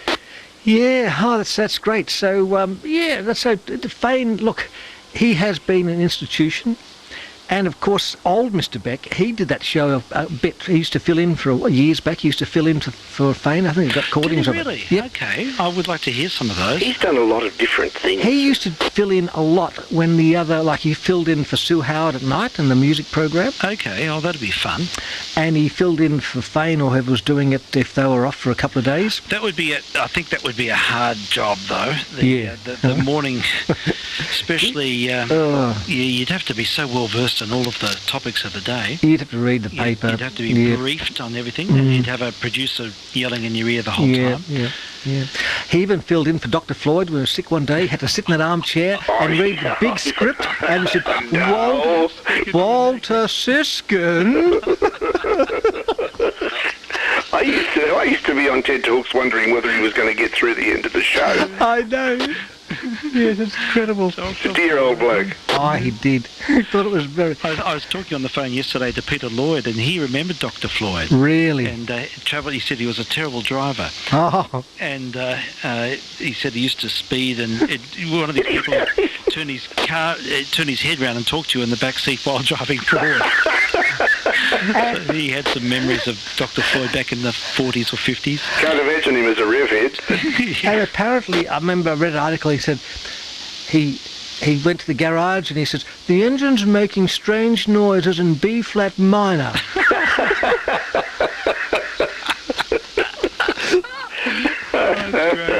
Now, apparently, Mr. Oldbeck did a double act with Mr. Fain as well at some stage. Really? Oh, really? Yes. So I wonder if that's recorded somewhere. I hope so. Yes. Yeah, that'd be good. Has Mr. Oldbeck got his own archive? I think he has. I don't know how organised it is. I think I've got most of the tapes here. Yeah, maybe you could do a tape swap. Yes, that's right. Yeah, that could be good. It's fascinating, really. I've got Mr. Oldbeck doing a stereo music show on 3LO in the 11 o'clock at night. In full AM stereo. AM stereo, Yes, isn't that's that right. wonderful? Gosh, that's something it's hard to imagine now. Yes, that's right. You could convert your Ferris car radio to AM stereo. It'd probably sound quite okay. That's something you've done since we last spoke. The Ferris is the latest Yes, that's right. YouTube thing.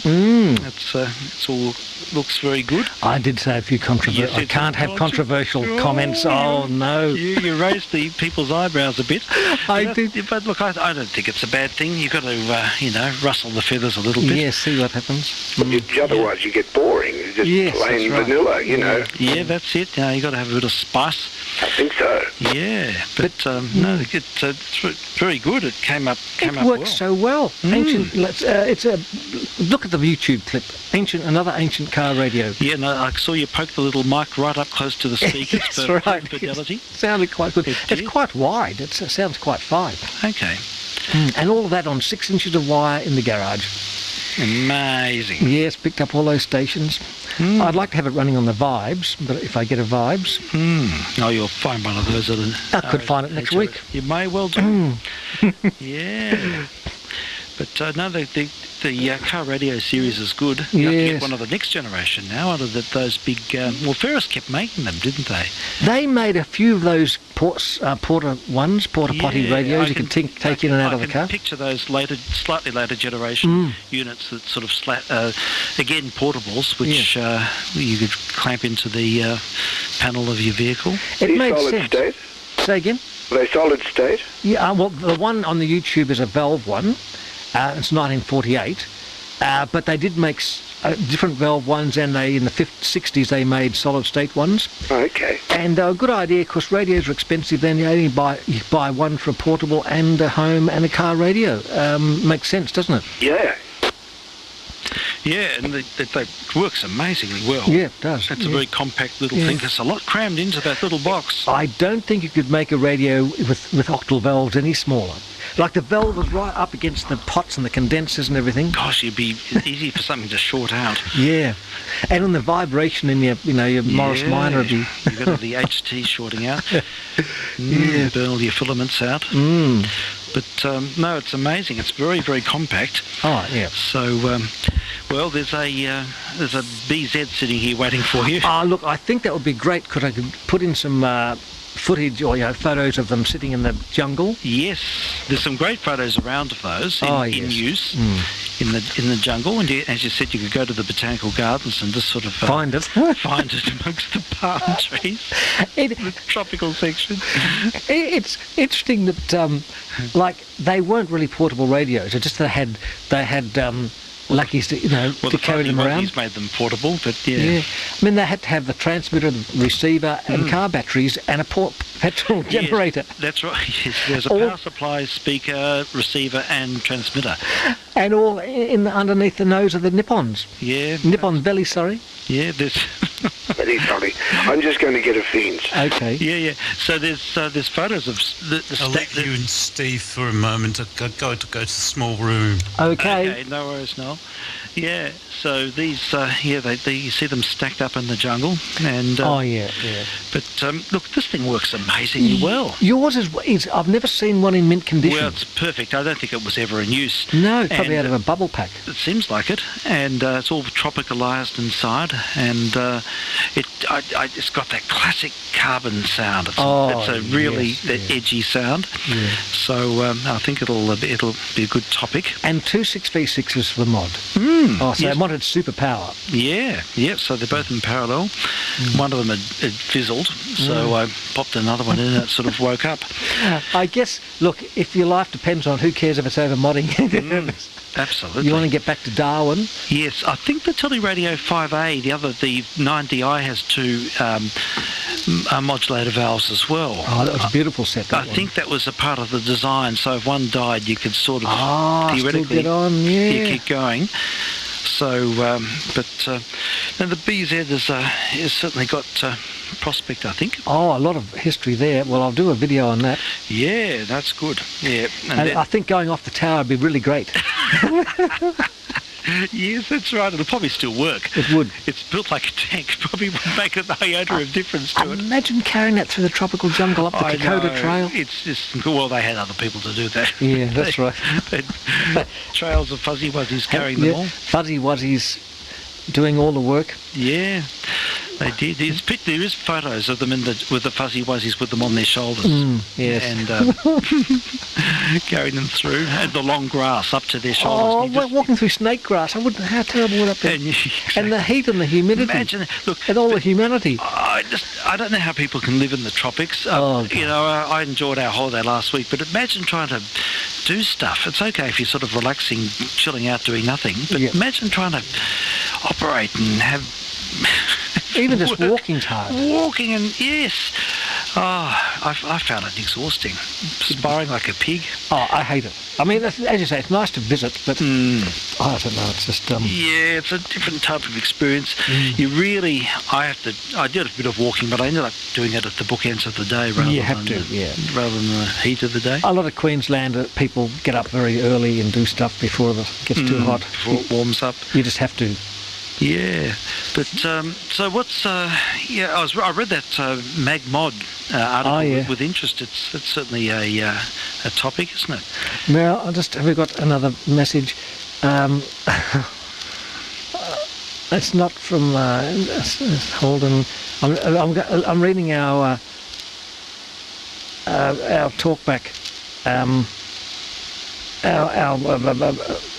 What do we call it? Yes, text message. Fuzzy Wuzzies carrying Ferris car radios. And what's it? Yeah, so he did to eat a lot. Anyway, we're getting some comments on the line. Okay. So just like Mr. Fane does it, he gets text messages now. It's a big thing to get text things. Yes, we read them out on air. Yes. That's what they do. Look, the junk, interesting. I had all this junk here ready for Anthony to take after the old timers luncheon. Oh yes. But he didn't come. He didn't come around with his ute. He hasn't got a ute anymore. No. So I've just been putting it out in the street in other people's piles. And it's all gone. It's all gone. All the stuff. Well, there you go. Racks of stuff, old bits of things, you know, amazing. Yep. People want it. Yep, that box of relays from that control panel thing, I put that out, that went. Oh, did it? Box of relays went? Yep. Okay. Of those... the relays that went with that thing, oh yes. Yes, they weighed a tonne. Yes, that's right. They were an accessory, weren't they, to that Yes, thing? I think they were polarised relays. Apparently quite rare, but I don't care. Even for $5 it didn't matter. No. I got the thing. They did, yes, that's it. But stuff goes. Outside the flats, they put anything there, it goes after a while. Yep, people think they've got something. They've hit a gold mine. And they'll be looking it up on eBay, wondering what its resale potential is. Yes, that's right. It'll probably find its way back to the HRSA. Yes, option. it'll probably see it there again. We do see certain things come back. Yes, they do. Cycle through the Hamfests, the Hamfest cycle. Yeah. But that's why I want to get to Ballarat someday, because it's a good one, Ballarat. That's one I don't. You wouldn't see the same stuff there. So next week is Yarra Glen. Yeah, it's usually a bit lacklustre. It's pretty. Look, I only go there for the drive. It's more of a social event and a nice drive. Yeah, you've got a big hall and nobody there. Yeah. More sellers, buyers than sellers. Seems to be the case. And then the next week, I think a week after that, I won't be on live because we'll be in Darwin in the tropics. And then the week after, it's Ballarat, so I'll be on, but the next day is Ballarat. Okay. So that's the story. Fair enough. Yeah, so have you ever explored absorption modulation before? No, it seems an interesting thing, doesn't it? I was reading those articles and that AM forum, and it apparently works really well, and it's not that difficult. All you do is just wrap a couple of windings around your oscillator coil and with a carbon microphone, and it's just the absorption, the resistance does the trick. I think I think it's not very high mod. Like when in the early days of radio telephone, it only went a few miles, was about 3% mod. You know when you're testing next to you think it's really working well? Yes. And then you walk down the street, you can hardly hear it. You can't hear it. Yeah, it would be interesting to try it nevertheless. Yeah, but, look, I'd like to try it. And that article I sent you, you don't need a carbon mic, you put an amplifier on that. We'll use a little mag amp. Yes, yeah, that's right. That looks fascinating. I didn't know anything about mag amps. So, but there's a whole, they're still used in dimmers and in big industrial scenes and things. So it's change stuff. Yeah, so that's another technology that you sort of don't usually hear about. It's interesting. Like, and those magazines, there's articles written by Oliver Lodge and like all the original people, not second-hand. It's their own articles about how they discovered things. It's fascinating, and you find out so much stuff reading those old zines. They are very informative, and there's a lot of information there, and you get that sense that they're frontier people, and it's not a secondary source. Yeah, and that in itself is compelling. No, look, I think it's great. So that was particularly interesting. Yeah. I wonder if Frank's back yet. I don't know. What's he doing? Yes. Oh, good. And I'm back. Oh, good. Now, in those magazines, you know, I was just reading an article, and I found, you know, you assume things just because you're being told them. You know how you read the ARRL magazine, and it was the hams who invented shortwave, because they got kicked to 200 metres and they decided to investigate what happened further up the dial and stuff. That's right. Now, apparently, it's a bit different to that, because it's interesting how time compressed. If you look in, say, America, which was the most progressive in radio development at the stage, October 1919, up until the First World War, when the Americans got involved in 1917, they banned all operation of radio apart from government radio. So you had to, you know, there's no amateurs, no commercial, everything was just government radio. And they didn't lift the ban until October the 1st, 1919. So up until that time, there was no room for experimenting or hams or commercial operation or whatever. So it opened up October the 1st, 1919. Now, by KDKA started on October the 21st, 1920. So a year from no radio, no broadcasting, no nothing, we had a commercial broadcasting station. Now that's pretty amazing, isn't it? Certainly is. It's way ahead of us. Now, apparently, when it opened up, Conrad, who was a Dr. Conrad or something, he was an experimenter, and he started doing radio phone concerts, a bit like Steve's doing now. And they're test transmissions. Yep. He was apparently the first, documented station, like people built wireless telephone stations and talking amongst each other and doing stuff. And it was totally unregulated. He was the first documented person to actually play music on the air. Okay, so this is the late 1919. That's right. So he played music on the air, and then he started playing when he played his repertoire of what he could play on the piano when he learnt when he was 6. He started playing records. You know what frequencies he was using? It would have been 800 kilocycles, because that was the frequency for broadcasting at the time, or the messing around. Okay.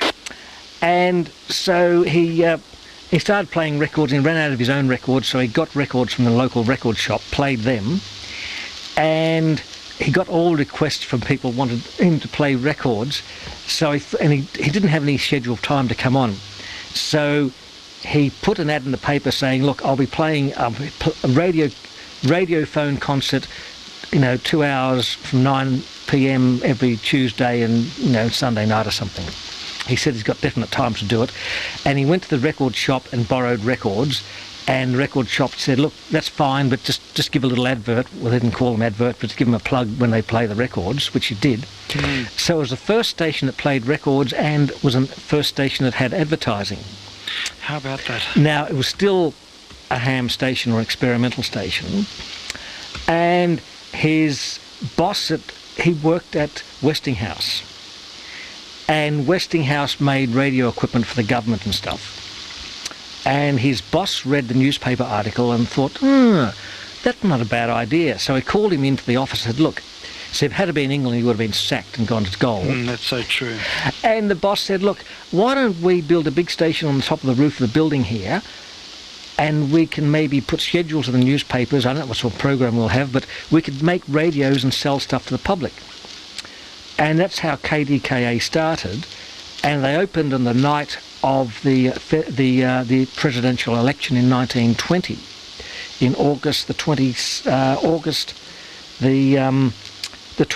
1920. And they had a telephone hook up to the tele room, and they gave stuff. It was like it was unbelievable what people 100 miles away could find out what was happening. So that's how that started.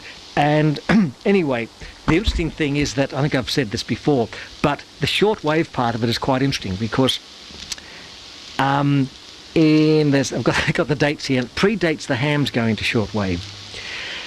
Conrad in October, let's see, shortwave tests. Yeah, a few months after the station was running, he suspected the output of the station, compared to the power going in, he didn't think the coverage was as good as it should have been. I think we're running a couple of 100 watts, and he suspected that most of it was being sent out as harmonics on higher frequencies. But he couldn't test it because the wave meters weren't accurate enough, and they weren't selective enough to separate the main transmission from the harmonics. So he was probably the first person to build a sensitive receiver that went to 100 metres, which is 3 megs. Right. So he got this receiver going and sat on the other side of town, and to his astonishment, the harmonics were much stronger than the main signal. Oh, no, wow. That's very revealing, isn't it? And then he did some tests, and he went further and further away, and as you expected, the harmonics, the higher frequency, dropped out before the main transmission did on 800 kilocycles. But then he went a bit further and started to come back again with a funny sort of fading tone and different sound, and was probably the first person to discover a skip distance. And then he tested at night, and he found out at that stage there are probably about 12 stations around the United States. Most are run by Westinghouse, but there are about 12 other stations. And he found out at night he could hear stations on the other side of the country that he obviously wouldn't hear on medium wave. He's hearing harmonics. He was hearing the harmonics from all the other stations that no one else even knew existed. Isn't it amazing? It was all happening and no one could hear it. That's right. So in 8XS, on August 1922, he built actually built an 80-metre station, 8XS, that relayed KDKA's program, and that was the first shortwave station. Gosh. What sort of power output was it? It was only a few hundred watts, and it could be heard in Europe. Golly. Well, it's like, same sort of power I'm running, and it goes a fair way. And and then after that, the amateurs started getting in, and they tried to cross the Atlantic in 1921 on 200 metres. It didn't work. And then they tried it in 1920, later in 21, and they did get across, but they were using 230 metres, a long wave basically. Okay. And it wasn't until November 23 they tried 100 metres and they could cross the Atlantic. Wow. And they probably, isn't it amazing that Mr. Conrad, through suspecting something happening, discovered shortwave? It's almost by accident. Yeah. It is amazing, and it gives the lie to the myth that we've all cherished, that we were we amateurs were the icebreakers. Well, that's right, because there was no point. If you read the academic literature, there was anything above 200 metres is useless. There was no incentive to build a receiver above that, a sensitive receiver, because you knew it wasn't. The academics said it wasn't going to work. They had formulas to say it wasn't going to work, and it did work. And they didn't understand about the ionosphere. They didn't know what they didn't know what they didn't know with the unknown. That's the unknown. That's right. So I find it, and the thing is, it's so compressed in time. Yeah. All those developments in a year. Happened in 1 year. Yeah, absolutely crazy. It is extraordinary, isn't it?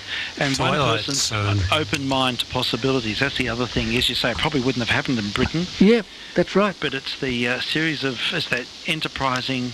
That enterprise spirit of adventure, give it a go, isn't it? Absolutely. And it's sort of, I mean, he must have done a lot of other experiments that weren't recorded as well. Yeah. But he's obviously someone on the front foot.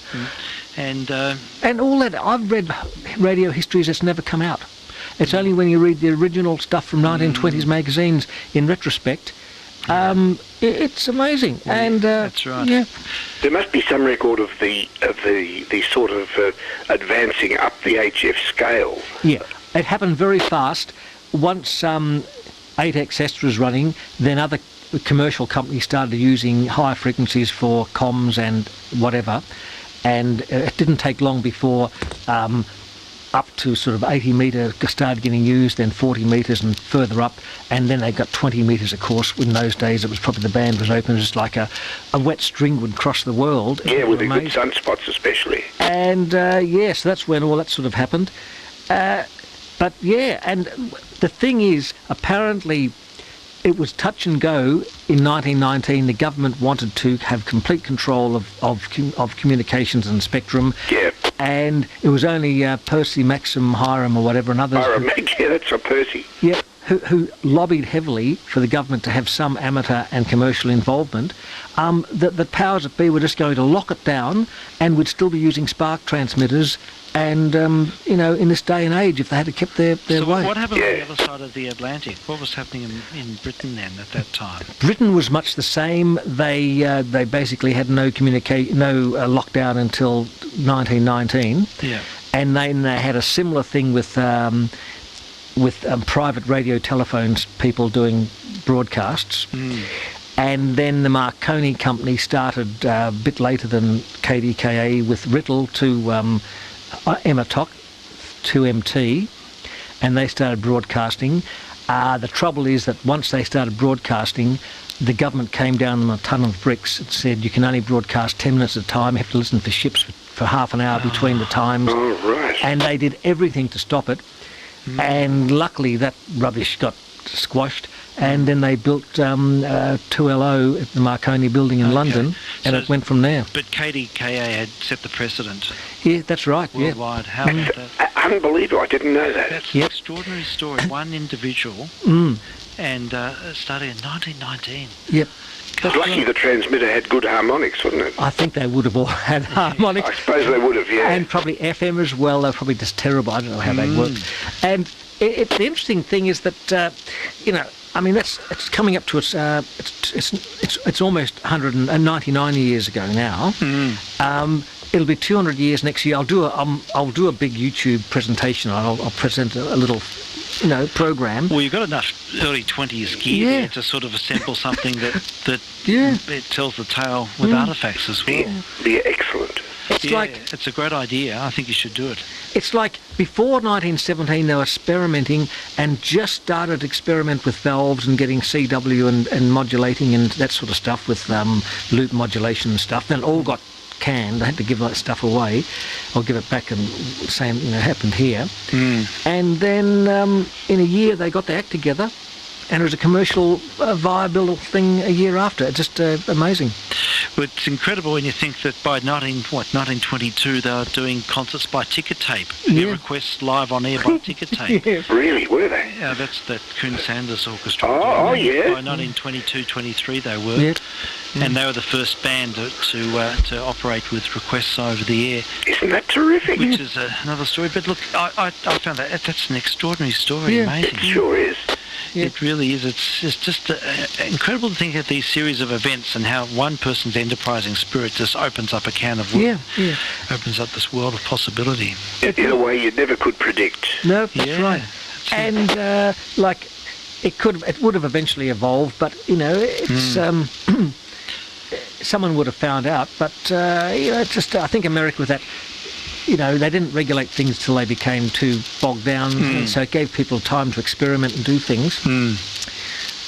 And so long, a short wave, and Yeah, it's just hard to imagine what they would have sounded like. I mean, What quieter than they do now. 1919, they wouldn't have even had horn speakers. They would have used just crude headphones. Oh, they did have horns. Did they? Yeah. That far back? Because if you look at magazine from 1919-ish, and even the radio hobby was a bit like scanning. There's a colour photo, and the guy's got a horn listening to stuff and he's hearing ships. Oh, okay. And they're listening for, the big thing was to hear an SOS in Spark. So it's like scanners, people listening to police or whatever. There was only utility stations to listen to. And then when people started doing radiophone contests, that means it was great because even people who didn't know Morse code could actually enjoy it. Whether you'd understand what was being said, it'd probably like unresolved sideband on a carbon mic. Yes, it would be. It'd just be absolutely distorted. It'd be just atrocious quality. Yeah. But at that time, I suppose they knew nothing else, and that would have been just a revelation. Well, there's circuit diagrams from 1919 transmitters. If you can get the valves, you probably can, build it, and see what a carbon mic, see what it sounds like. If you could wind some transformers, everything would be transformer coupled, I suppose. It might actually sound okay, you never know. You never know. Probably, unless you do it, it would be it'd be worthwhile. I wonder if they've got any of that old equipment still. Well, you can. The valves are available. You could reconstruct it, couldn't you? You could make the coils, and you've got an ancient carbon mic, haven't you, Steve? Yeah, I've got that really old mic here. The Melbourne mic. Yes, that's right. I've got the Melbourne one, and I've got that loop mod one as well. You should take it to Melbourne's cottage next week. Yes, I could, and stand out the front and capture the nightingales or something. Yeah. Because I think the mic was the most distorting thing in those days until they built the double button thing. Yeah, sure. I think so.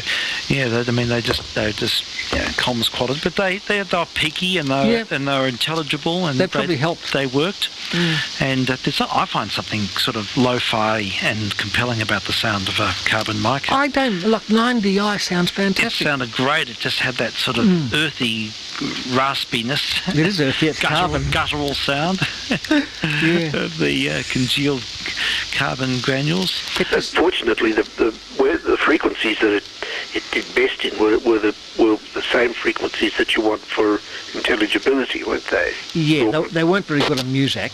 No. But getting sort of maybe 1 to 2 to 3. Yes, that's right. That's right. They're optimised as the telephone was. I suppose the telephone happened a generation earlier, so they worked out carbon mic inserts to service the telephone industry. Well, the carbon mic was invented by Mr. E. That's right. It was. Because he couldn't hear very well. He wanted loud things. Or one of his people. He's supposed to have invented a lot of things that people working for him invented. Oh, I saw that film, and he's inventing everything. And Spencer Tracy was Mr. Edison. Was he really? I love those films. When I was a kid, we watched them on the Echo TV, and the first one, Mickey Rooney was playing him as a kid. Right.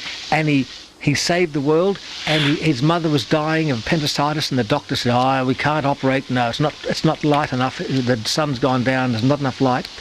And he went around to all the neighbours, got all their kerosene lamps, got a mirror, and made and shined it into the bed. And the doctor said, "This is amazing. I can do the operation now and cut out her appendix." She was asphyxiated with the kerosene. That's right. And then, of course, he had a newspaper printing press on the caboose of a train and a chemistry lab, and it burnt down and burnt the train, and he got kicked out of there. And he got thrown off the train hanging by his ears. The guy picked him up, and that's why he was deaf, apparently. Is that what happened? That's what he says. Oh, yeah. There was another big fire, wasn't there? It burnt down Menlo Park at some point. It did, yes, it did burn down. So in his young days, he was quite innovative, and I think that multi-channel telegraph that saved the telegraph companies billions, and that was really good. That made his millions. He could just do his inventing life, and he could just loaf along and He had hundreds and hundreds of patents, didn't he? He did. Apparently, the first patent he thought it'd be worth, forget the value, like might be 10 grand or whatever. And he went in there, and the company said, what do you want? And I'm not quite sure. I said, 120. It was like millions now. And he thought, okay. And he goes, I suppose that'll be okay.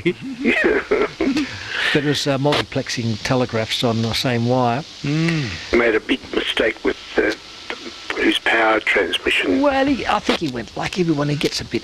They get old and a bit grumpy and a bit. They get. Well, they turn into megalomaniacs a little They bit. did, yeah. I think he was quite brilliant in his early days.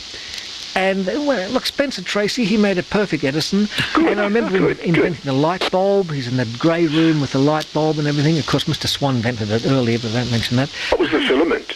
Carbon. Oh, right. Wouldn't last too long, would it? No. Well, they lasted. If they weren't bumped, they lasted hundreds of hours. Oh, that's all right. And we say morning. Morning, Mr. Egg. Morning, Mr. Egg. And they had, I think, 4 lumens. Good morning, Egg. Yes, morning to all. They had 4 lumens per watt, but a modern incandescent bulb had about 50 or something, so they weren't very bright. No.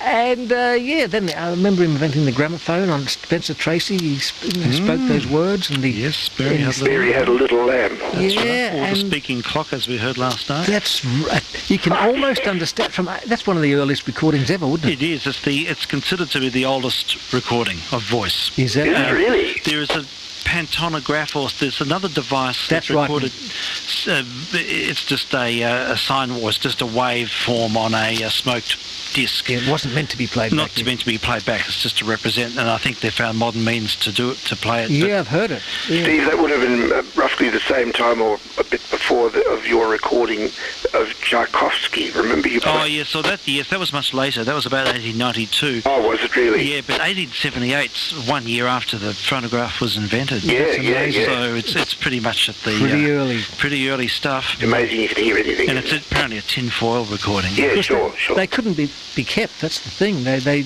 only played a few times and it was gone. Yeah, it's in some museum somewhere. It was just on one of those archive sites. But I was scouting around looking for information on the talking clock. And no, it was most interesting. 1878. I expected to say the time is 2:13. The time is 2:13.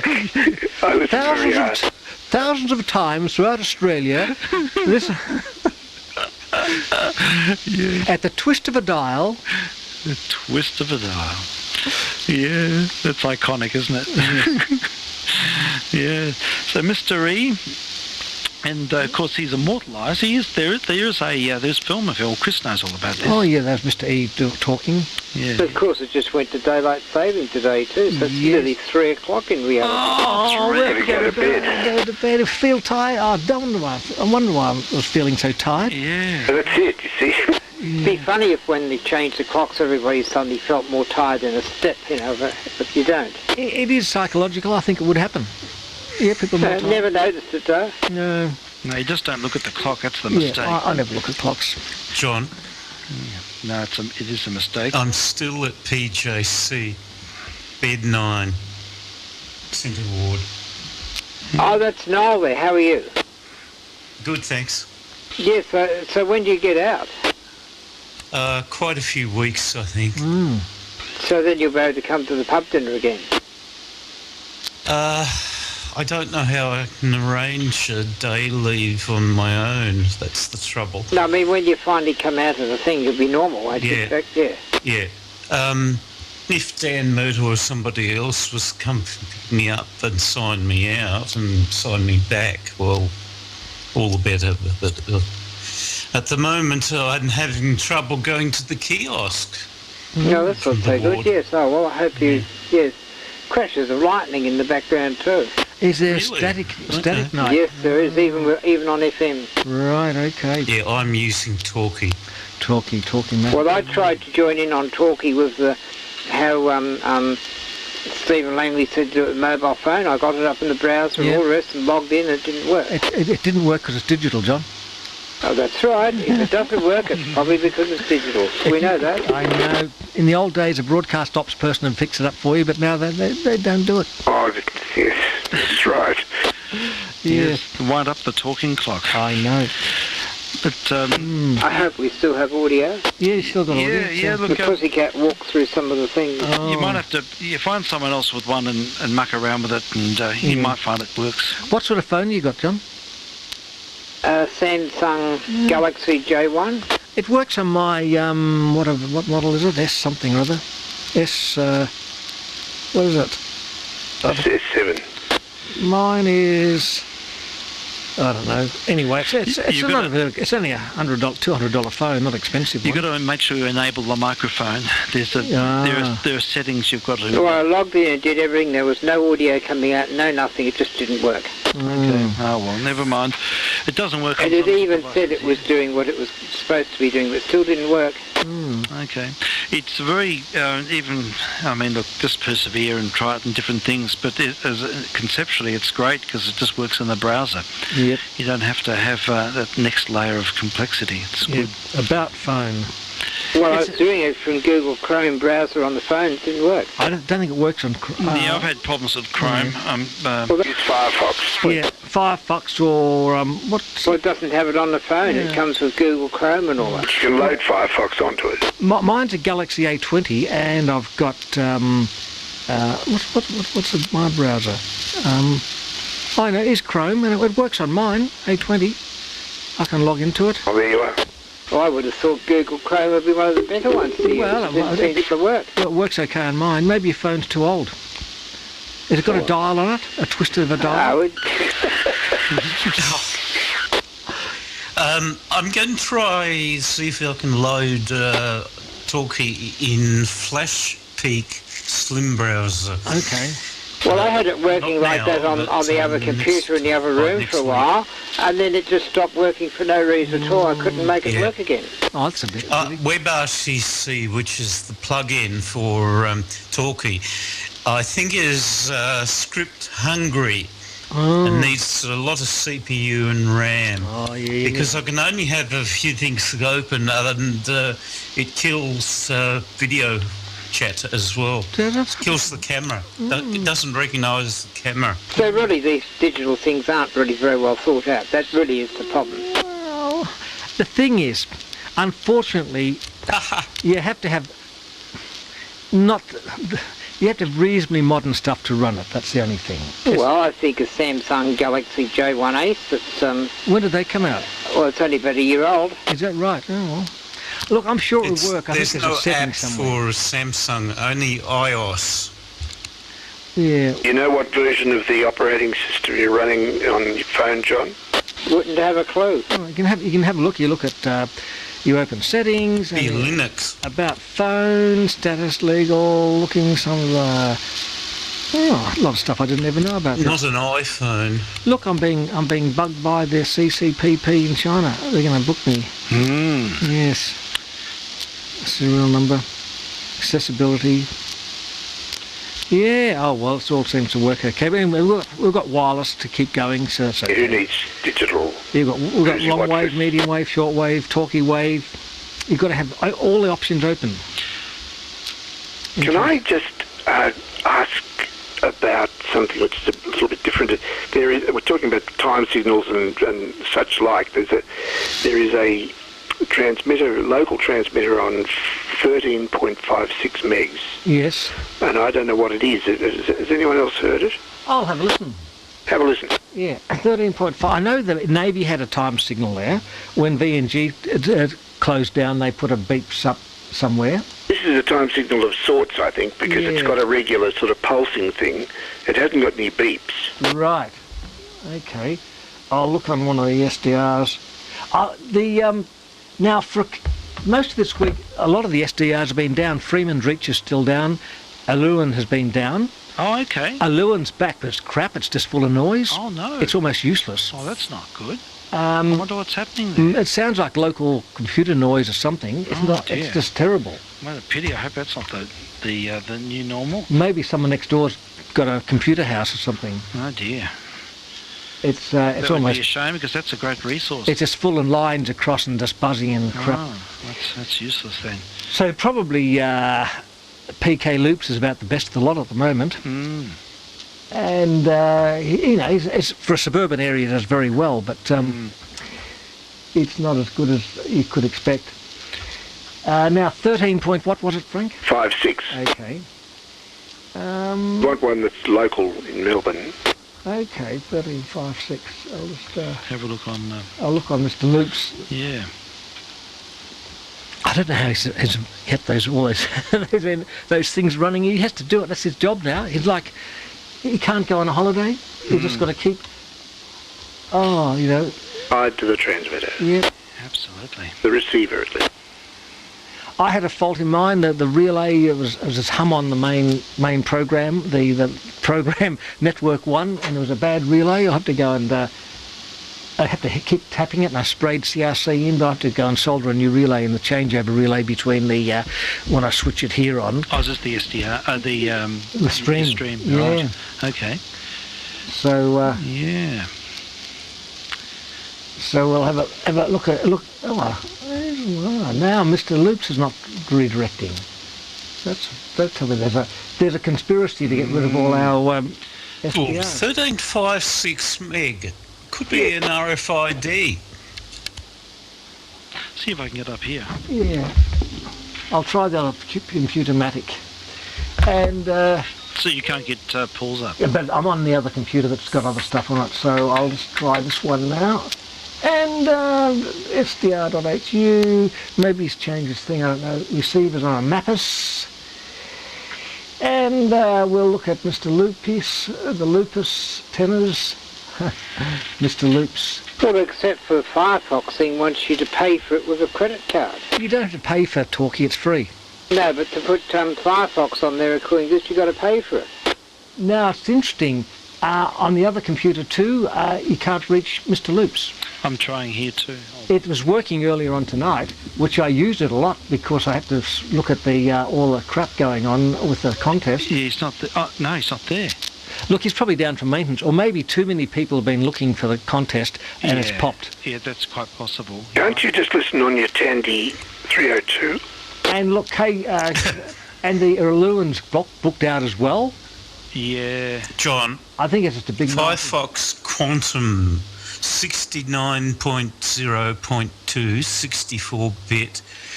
I put it on this unit, Windows 10 for free. It's a 64-bit. Well, this one won't work unless I let them charge. That's free. It said it was free Firefox, the latest version. Yep. Download it, press install, and it won't finish unless you pay for it. Well, it wasn't asked for. Doesn't tell you, but that's useless. Now, it's interesting. Oh. All the SDRs... Try Chrome. Like I've got Chrome on there, but Talky.io doesn't work in it. Oh. Yeah, they all seem to be booked out. It must be a big night of contests. Maybe it's really... I can't even see how many people I'm splatting over because I can't look at my signal on the SDRs anywhere. Oh, it's a bit sad. There's nothing happening. The only 1356, there's something... Here we go, on East Burwood. Oh, well, you wouldn't see anything on that, would you? Yeah, it's not... There's something. Oh. So East Burwood's up. You should hear it. I can hear it in Glen Iris. Look up East Burwood. Okay, 1356. Laptop. What is it? Why is it coming up there? Oh, I see, yes. Please stand by. I'm using that at that. Good, 13, 1, 3, 5, 6, go. Oh, 13, 5. 13560. 560. And there's something there. I'll listen to it in... Yeah, I can't switch it through. Okay. It's very... Oh, no, it's just appearance. Is it? Yeah, it's just a line. It looked like it had some characters to it. Oh, that. That's it. It sounds like a... It could be some... And you can hear it at your place. You're very strong. It could be something local. It'd be interesting to find out where it is. It could be just some... something. I don't know what it is. Why would I know? Well, it goes non-stop. Non-stop. Yeah, it's probably RFID security gate somewhere near you. But if you can hear it at East Burwood... Yes, well, that's not too far from where I am. I suppose it's not. It must be pretty strong, right? Why would they be using 13 megs? That's a pretty... I know, it's strange. It goes a long way. Especially, that's right. Yeah. To look it up. Well, if we get if the other SDRs come in, if they get a space on the SDRs. Of course, well, I can't even get into. I could use my password, but I can't even get into Paul's. So, It's not even there. yeah, it's disappeared. Poor Paul. If I go this way, hit that. Paul KHZ. No, not there. It's gone. Maybe a lot of these SDRs are going to be, I think, they'll be up, then people get sick of it because it's, they're providing a service and they think, what am I doing this for? I'm not, there's no I reason. think that reality it'll probably turn some people off. Yeah. Because there is a cost involved. Yeah, a social cost. Absolutely. And so who's going to Yarra Valley next week? Oh, we're all going. I think so, John. I think I'm going. I'm just wondering if anyone can come past here because I don't think I have the funds to go there. Sell some of your junk. Yeah, but fair enough. Yeah, just because a lot of petrol to go to Yarra Glen. Or diesel in your case. Well, when I just had to pay council rates and a whole of other things, it's drained the account. Oh, it's a bit sad. Yeah, well, it's often not a big event. No, it might just be better to wait till Ballarat. So if someone's going, I could get a list of them. I'd save up all your monies for Ballarat because it's a much better fest. Well, I don't think I'll be buying too much from Ballarat either. Oh, there might be a few little things. Would you? See, all the stuff I was going to give you the other day, no one came, so I just put it out in the street and it's all gone. Well, I couldn't go and pick up that thing because we had to go to see Nigel's father in hospital. I was going to work out a day to come round to get that smeller bit. Was that gone now? Everything's gone. The AR88s are gone. The Eddystone's gone. Fair enough. ST101's gone. The big AM transmitter, my big beacon transmitter's gone. 55A3's gone. Yeah, I put them out in the street and just went. It's amazing. Yes, your big meters. Yep, we cleaned out everything. Someone's probably moved into the big meters. They probably have. We're just transmitting from a little computer keyboard now. We don't need it, all the stuff. That's right. Yeah, all gone. Gone to God. Yep. Yes, we had a bit of a crossband last night with Stephen Langley. That was quite tame too. Yes, we had a bit of a chat last night. Did we go quite late? I think so. Yes, we did. We did go quite late. I'm certainly it went to about 3 o'clock or something.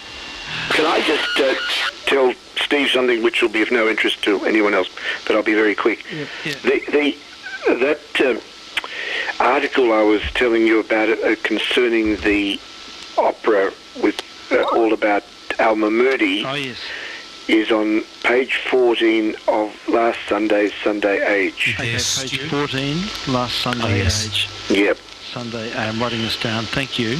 No problem. Oh, we'll look that I'm sure you'd be interested to read it. Yeah, I certainly would be. Thank you for that, Frank. No problem. We'll talk about it more next Friday, maybe. Yeah, indeed. That's great. Indeed. I've got Thanks. that written down. Page 14, last Sunday Age. You got it. Terrific. Yeah, look, we had a bit of a chat last night, but I'm wearing thin, folks. I'm going to have to go. Me too, because it's 3 o'clock. Yeah, it is, and we're getting chooks in the morning. Are you? Yes. You want to lay? You want eggs, or do you want Christmas dinner? I built a chook house about 5 years ago. Yeah. And it's been sitting there empty, and it's got to the point where it's been an executive decision made by other people in this household that tomorrow's the day. Okay. You getting a lot? About 4, I think. Okay. Well, what about it? You getting a rooster? I hope not. I like roosters. No, so does the neighbourhood. Next door had a rooster for a long time. Yeah, they're not a good idea for suburban things. We had some councils don't like them either. I don't blame them. They might be eaten by foxtons because our chook got eaten by a foxton. Yeah, we got plenty of them around. So when I was a kid, you used to hear the cock crowing in the morning and all that. Didn't really worry me. I used to like it. You get used to it, but you get used to anything if you have it long enough. There was the morning sound. The other one was the milk coming round. Oh, that was the best, wasn't it? Milk cart come around, you hear the cock crowing, and that was just normal morning sound, and that's what you accept that was the norm. I think we'll have another discussion about these things. It's this retro, the mire of melancholy Bridge memories. said, "Shoot the fox." We're starting to sound like G's a bit, aren't we? We are. But no, it's a very interesting thing, and we'll talk about that, and we'll do that at some stage. Sounds good. I think Steve and Frank want to go, so you've got to get your beauty that sleep. frequency, Steve and Frank, Dave, Yeah. Egg, It's an ISM frequency and lab frequency. Right. Oh, right. Thank you, Noel. It's probably RFID. Yeah. Okay. Thanks very much. Yeah. All right, well, I'll say morning to all, and have a good week and all that. Yeah, and you have a good week, Frank. I'll catch up with you. Indeed, Steve. We'll talk Friday night. All being Steve, well. Definitely. Frank. Yep. Okay. Okay, fellas, well, I'll say cheerio for now. I've just done absolutely whacked. Oh, so we'll see you anon and have a good week. VK3JR clear. VK3SL now signing as well. Cheers. Okay, well, cheers there, both of you. And who else is left? Just me and Dave. And Noel. And Noel. That's right, and Noel, yes. Well, you and Noel can have a little talk. I'll just go in and get a drink. Oh, I've got my drink and finished it. And I've had my cookies. Finished. Really? Yes. How are you, John? Oh, not bad, yes. Surviving. Oh, right. Yeah, I've been sending you some emails. And I've seen some of them and answered them too. And knew Beck wasn't on tonight either, was he? Beck was on, he but was. he may be back if we're long enough. But he's up in Sydney, and he's under a certain hidden ground situation up there. As you well know, yeah, that's right, yes.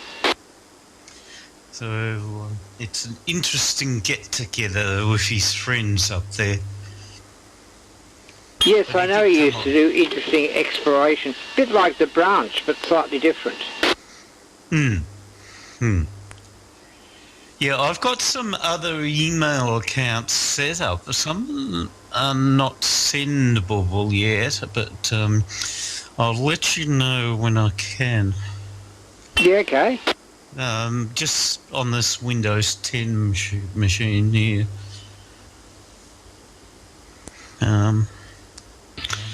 So I'll try. The mail.com I can receive on, but at the moment it's not accepting my password for mail.com. So yeah, a lot of these digital things do weird things, and you can't find out why they don't work, and then they just don't work. Your setting in the I haven't got it. Oh yes, I have Mozilla Mail. Is it Mozilla Thunderbird? So I need to go into the settings on that and configure the mail outbound password. Yeah, fair enough, yes. I thought I had, but anyway.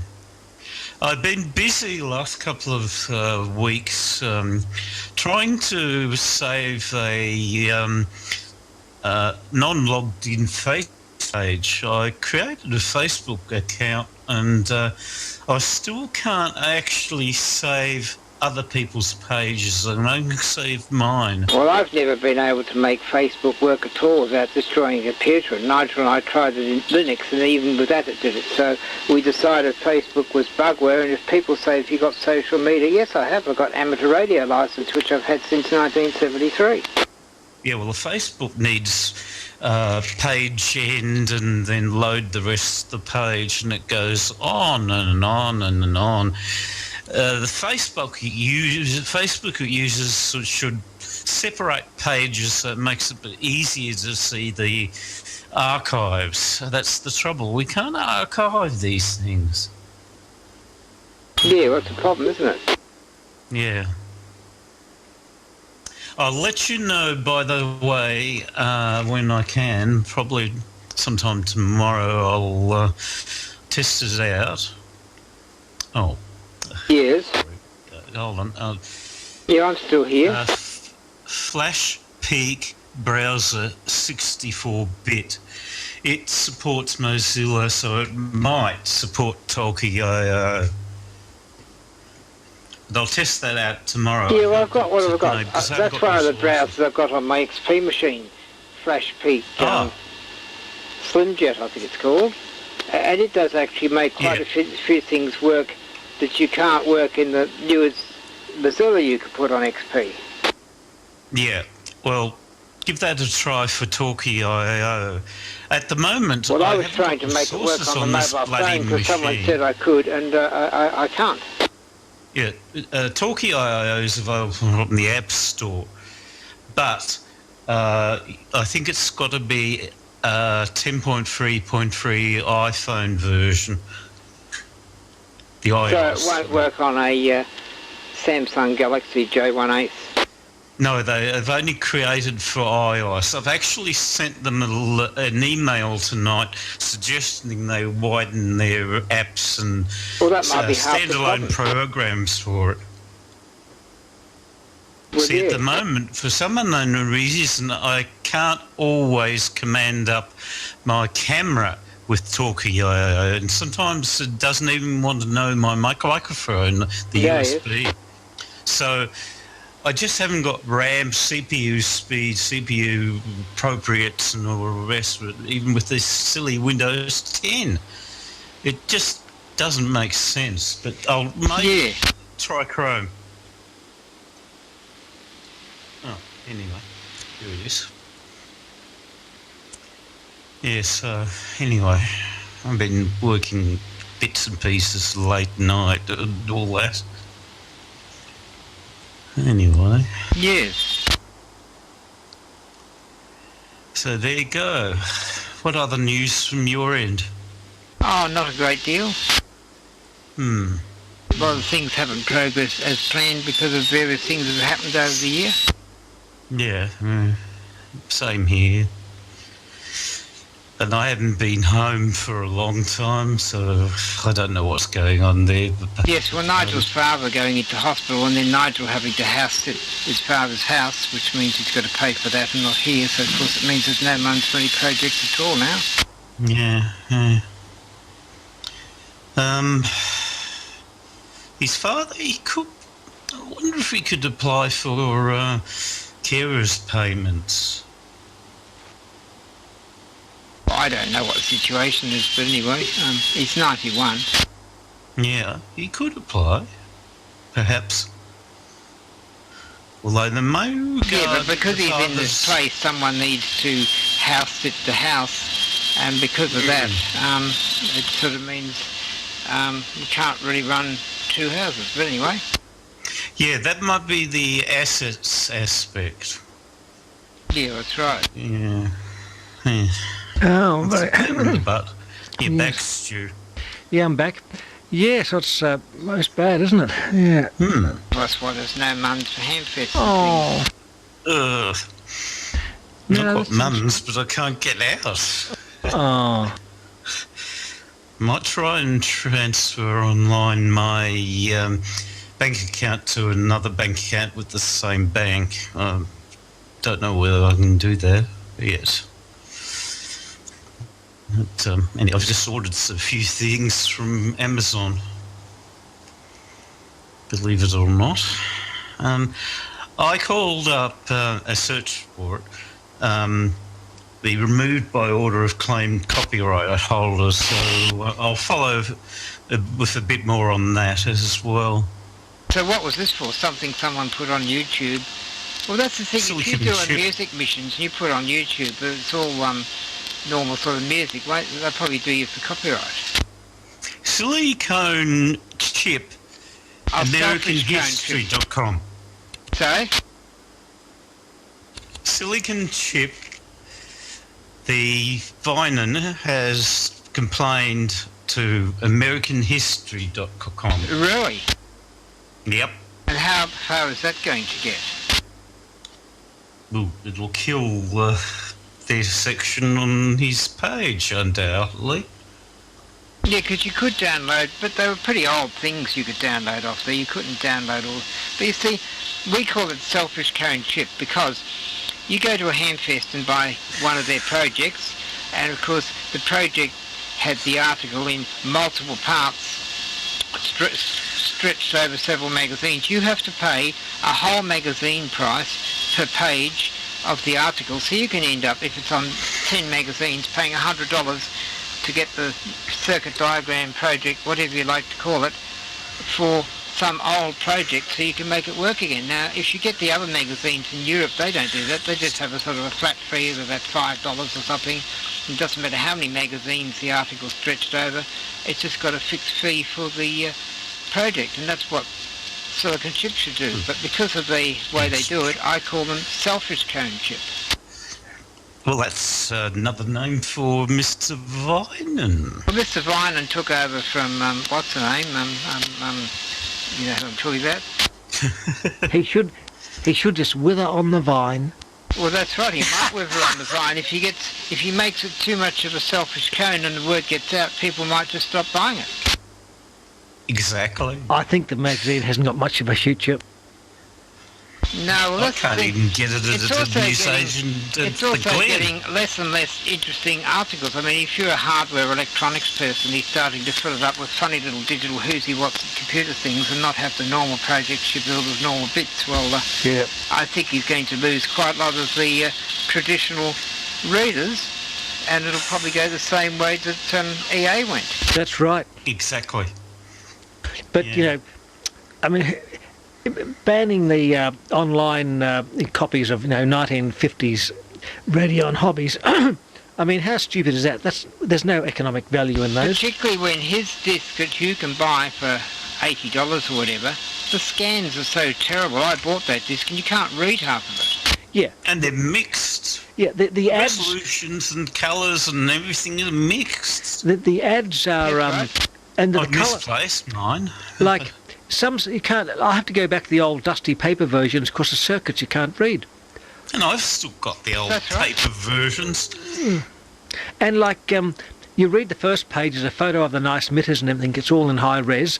Then you go to the circuit page, and it's in low res, it's just all but piggly-gook. That's right, and you can't read it. That's I don't what know found. how it was put together. I'd love to know the story of why they mixed it up so much. Of course, it was when they had, space was expensive. It's about 30 years old, that disc. Like, they just... Yeah. Well, now, they should do it again properly if they want to have any That's credibility. right. if they put a proper one with high res on every page, people would buy it for $50. Exactly, and they've got the copyright for Australian Electronics Monthly and ETI and a whole lot of magazines, so if they go under, the whole lot just disappeared because he owns it all. Yeah. Well, Canberra libraries and those sorts of things are useless. I've tried Sound and things like filter that. There was archive. a You know what website Chris says. for one of the libraries, I think it was in Canberra, where you were meant to be able to get things, and I got no luck out of them at all. Only the Victorian one might be occasionally useful, and I can't think of its name at the moment. The State Library. Yeah, and Chris mentioned it. Yep, the online. Well, I've tried the online things. I think they're useless. You've probably got to go into the State Library and get them to find the book and photocopy it yourself or something like you used to, which, well, from Upway, that's a whole big, long trip. So it becomes quite an exercise. Exactly. I mentioned earlier a website downloader, HT Track. That can download in bulk. And also, not for free, net transport. It even has a tab called Web Sniffer, so it can sniff you have out to send me all this URLs. in an email and I might have a look at it. Yeah, I'll try and do that soon. Yeah, because I haven't really got much of a thing to write all that down and remember it all. Zysoft is that one. Yeah, I've got nothing much nearby at the moment. Oh. Now, if you've missed most of this crossband, don't forget that I usually Mr. Long uploads it on YouTube the next day, so you can listen to this in its full high fidelity missions on Mr. Long's YouTube site. Oh yeah, fair I'll enough. have to have a look with that. Yeah, so you have to be very careful what you say because also it's going to be on recording YouTube. And hopefully it's not in HTML5 because I can't find anything that'll play that. Oh, I don't know what is RN. Oh, what's a bit sad. Yes. I used to have all the YouTube Radio things is working and then doing they the brought in recording this of new this HTML5 background. and it doesn't work. No, it doesn't work. It's a bit No, sad. it's not backwards compatible. No. Well, I've got it to should try and learn it myself. Yeah. But don't they put out lots of different like streams so you can choose the computer chooses the Well, right yeah. one? Some things do and some don't. Some you're Something, stuck with yeah. the HTML5. It's not always compatible. Well, like That's the trouble. Stephen Langley's things, they're all on HTML5, so I can't look at any of that. Well, I just upload. Don't do anything. How come some are in HTML5 and some aren't? Well, that's what the thing says, and when it says that, it says not compatible. I just upload in 4K. I think we need to go back to a terrifying time. government that brings in broadcast spec and internet spec and everything else spec, and everything has to adhere. Well, they don't. That's what they That's need the to do. whole point. I know, Standards Australia barely exists. That's right, exactly. But I mean, that's why it's all gone to And it's a nothing. commercial company to get the whole of the documents. That's right. And useless ones half the time. Anyway. Yeah. Enough grumpy. Enough grumpy, yeah. 4K video downloader is a YouTube downloader that converts the two separate streams that are separate on the website, converts it to a single audio and video file. Right. And it's for free at the moment. Okay. I'm trying that out as well. So is your internet speed okay in there, Noel? Not sure, because I'm using my iPhone as a hotspot, and it's on 3G at the moment. Okay. I get in proper bloody 4G on the beast. So hotspot is created for my Wi-Fi on my PC. Well, it sounds no free Wi-Fi here within the PJC, unfortunately. What, there isn't? No. Oh, that's nor in Box Hill Hospital. Poor. I know. It's about time we improved that. Yeah. Oh well, let's hope the radio history mess is cleared up by Mr. They might negotiate something. Yes, I hope the violin doesn't get it all taken down, because it'll make it useful. Well, it is taken down. It's not only that, it's the hyperlinks on his page that lead to silicon chip. I know. Yeah. That's madness. But that's how he got caught. I know. I think this people would have complained that they had this stuff up there.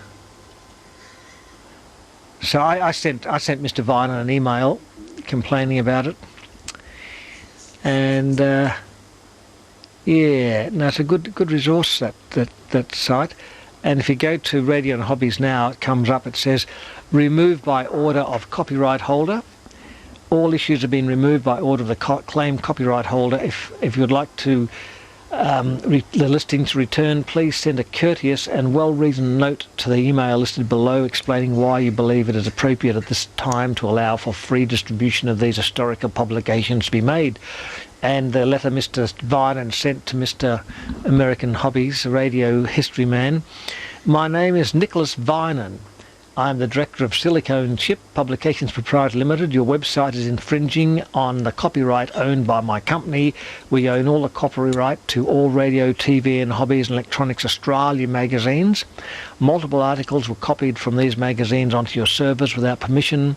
The original articles are sold through our website at the following links, blah, blah, blah. Yes, at a huge rip-off price. That's right. This letter is official notification under Section 512C of the Digital Millennium Act, Copyright Act, DCMA, and I seek the removal of the aforementioned infringing material from your servers. Please remove the infringing material immediately and cease any further post of infringing material to your server. For the future, please be advised that law requires you to remove or disable access to the infringing materials upon receiving this notice. Under US law, a service provider enjoys immunity from a copyright lawsuit provided that you act with deliberate speed to investigate and rectify ongoing copyright infringement. If the service providers do not investigate and remove or disable the infringing material, this immunity is lost. Therefore, in order for you to remain immune from copyright infringement action, you will need to remove or otherwise disable the infringing material from your servers with all due speed. I am providing this notice in good faith and with a reasonable belief that the rights my company owns are being infringed under penalty of perjury. I certify that the information contained in the notification is both true and accurate, and I have authority to act on behalf of the owner of the copyrights. Should you wish to discuss this, please contact me directly. Thank you. Nicholas Vinen, Silicon Chip Magazine, phone 0299393225. Post Office Box 139, Collaroy, New South Wales 2097, Australia. www.siliconchip.com. The email address, if you want to send it to Mr. Silicon Chip Vinen, editor at siliconchip.com.au. So send your letter bombs to the above address. No, you don't. You send a Polite letter. a polite letter saying that you doing the 3CR knock. you wish to. Yeah, I did send a nice polite letter. It's. I mean, I think it's all rather mean-spirited anyway. I think it is. Yes, it is. I mean, even I if think we should all boycott Selfish Cone for that. well, we are. We did discuss this last I week. haven't got one since April. No, I think Haven't been able to. if he, I don't think the information on the website would make any difference to his their selling. Of course, just. They're such crap. Well, a lot of it was fairly crap quality, and it was such old magazines. And also, like, it is such crap quality, and that disc, that CD, everybody I know has got a copy of it on their computer or on a USB stick. It's been around for 20 years. I think so. It's all been in the cloud. So. It's all been passed on. I've misplaced it, or hard disks go crash. Yeah, so it's been around a while. Well, that's right. I'm wondering if we should try and get a mirror site set up in China. They don't seem to obey DCM and DRM And I believe rules. there were some sites like that in Russia too. Now, if all that got put there, Mr. exactly. Viner wouldn't be able to do anything. Well, I did say to They Mr. need somebody to scan all the magazines up to the latest one and put them on these sites just to show him. I did tell Mr. Viner. Archive.org, I think is another one. And I think is if with VPN and privacy gets bypassed, you could torrent. BitTorrent. Download. Yeah, BitTorrent. Yeah, that's right. Yeah. Yeah. Oh well. I have read this out early on tonight, but for the benefit of the readers, listeners who just tuned in, I'll tell you what I wrote. I sent to Mr. Vine Leaves. He should be withering on the vine, and sent. There we are. And we have a little email to Mr. Vinen here, and where is it? Editor, there we are, Silicon Chip. Here we are. My email was, Dear Mr. Vinen, I have an almost complete collection of radio and hobbies, RTV&H and Electronics Australia from 1970 to 1970 on paper, taking up a lot of space, shelf space. I also purchased the DVD-ROM years ago when it came out. I'm referring to the material in these documents. I refer to the material in these documents quite a lot, and if I'm away from home, I often go to American radio history to look things up. Your recent copyright claim on American radio history needs to be rethought, as most of the people seriously interested in your past issues already have it available in some form, and the loss of revenue to you would be minimal. The original CD-ROM is now widely distributed, and most people interested in retro electronics have a copy on hard drive given to them by those people who originally owned the CD. It may have already happened, but someone without the scruples of American radio history will just put it online on a dodgy server somewhere, and you will have no way to enforce your claim. That will happen too. It will.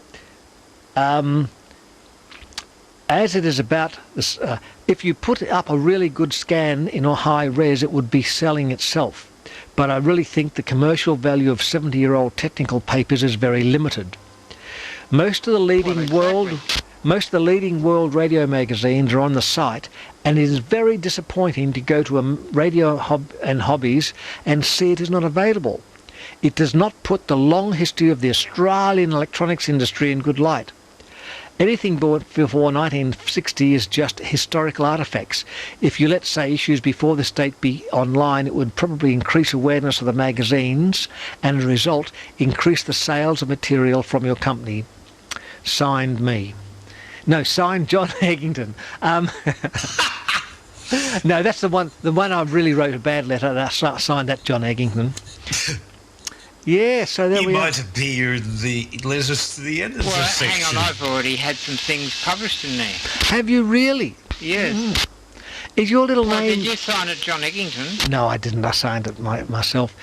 But did you, you've got stuff published in Mr. Viner's magazine? Yes, I do have, yes. The comments about things. And oh, really?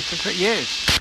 Well, you'll say you'll take those comments down. In the letters to the, about various issues. Yes, right. I sent him some emails and he asked for permission to publish them because he thought they were quite good. Well, there you are. You've been read by 10 people in Australia. Probably. Yeah. Write a little notebook on where to find them. Yeah. And then everyone... Especially when it becomes available on disc. I know. Download. Yeah. Oh, well, someone will have to get a Russian server and put them all there. Well, they probably will. Yeah, yeah. Put them in the cloud. Well, exactly. Yeah. Well, look at the time. I guess we'll have to go to bed. It's 20 past 2, even though really it's 20 past 3. I know. It's going to be 19 past anyway. Yeah, well, we might do it again next week, so you can all listen into the big program. And as I said, you can listen on Mr. Chris Long's YouTube page and find the latest editions of the crossband. So we've got to be very careful what we talk about because it's all in the public domain. And in fact, he gets quite a few hits of people downloading it. If I look at the present thing, and probably more people look at it on YouTube than they do on here, which is a bit silly. But I suppose I can just listen to 2 minutes and go off. That's a good thing, isn't it? They don't have to listen to the whole rubbish. So go to Oz Australian Historians, and last week's got 60 views. The weeks before got 69. The week before that, the live night, remember the live night? It got 97 views. The week before that got 83 views. But I couldn't communicate. Talky ran out of resources on this beast. Yeah, and the one before that, double the RAM. 233 views. So we are getting a lot of listeners listening on the tube. So that's great, isn't it? Well, yes. It's in there for posterity forever. It's going to never disappear from the web. It's all going to be floating around there. Mr. Viner might decide to take copyright. I hope he doesn't listen to last week's. News sites in China, not I must have missed DRM. It must have been on before I came on. It would have been, yes. Russia? Yeah. Ukraine? Well, yeah, I don't think you can listen to them in China without doing special things. You get booked and go to goal in China. Well, they used to shoot people for having satellite dishes. ABC's banned. At least it used to be in China. I think the BBC got banned in China as well. Yeah. Yeah. You can only look at their own... You're not allowed to have normal things like the ABC and the BBC in China. Yep. You only have to be sponsored by the Communist Party. Probably, yes. Wago, or whatever that thing is called. And the communists are coming here. We've got the communist flag over Burwood, over Box Hill.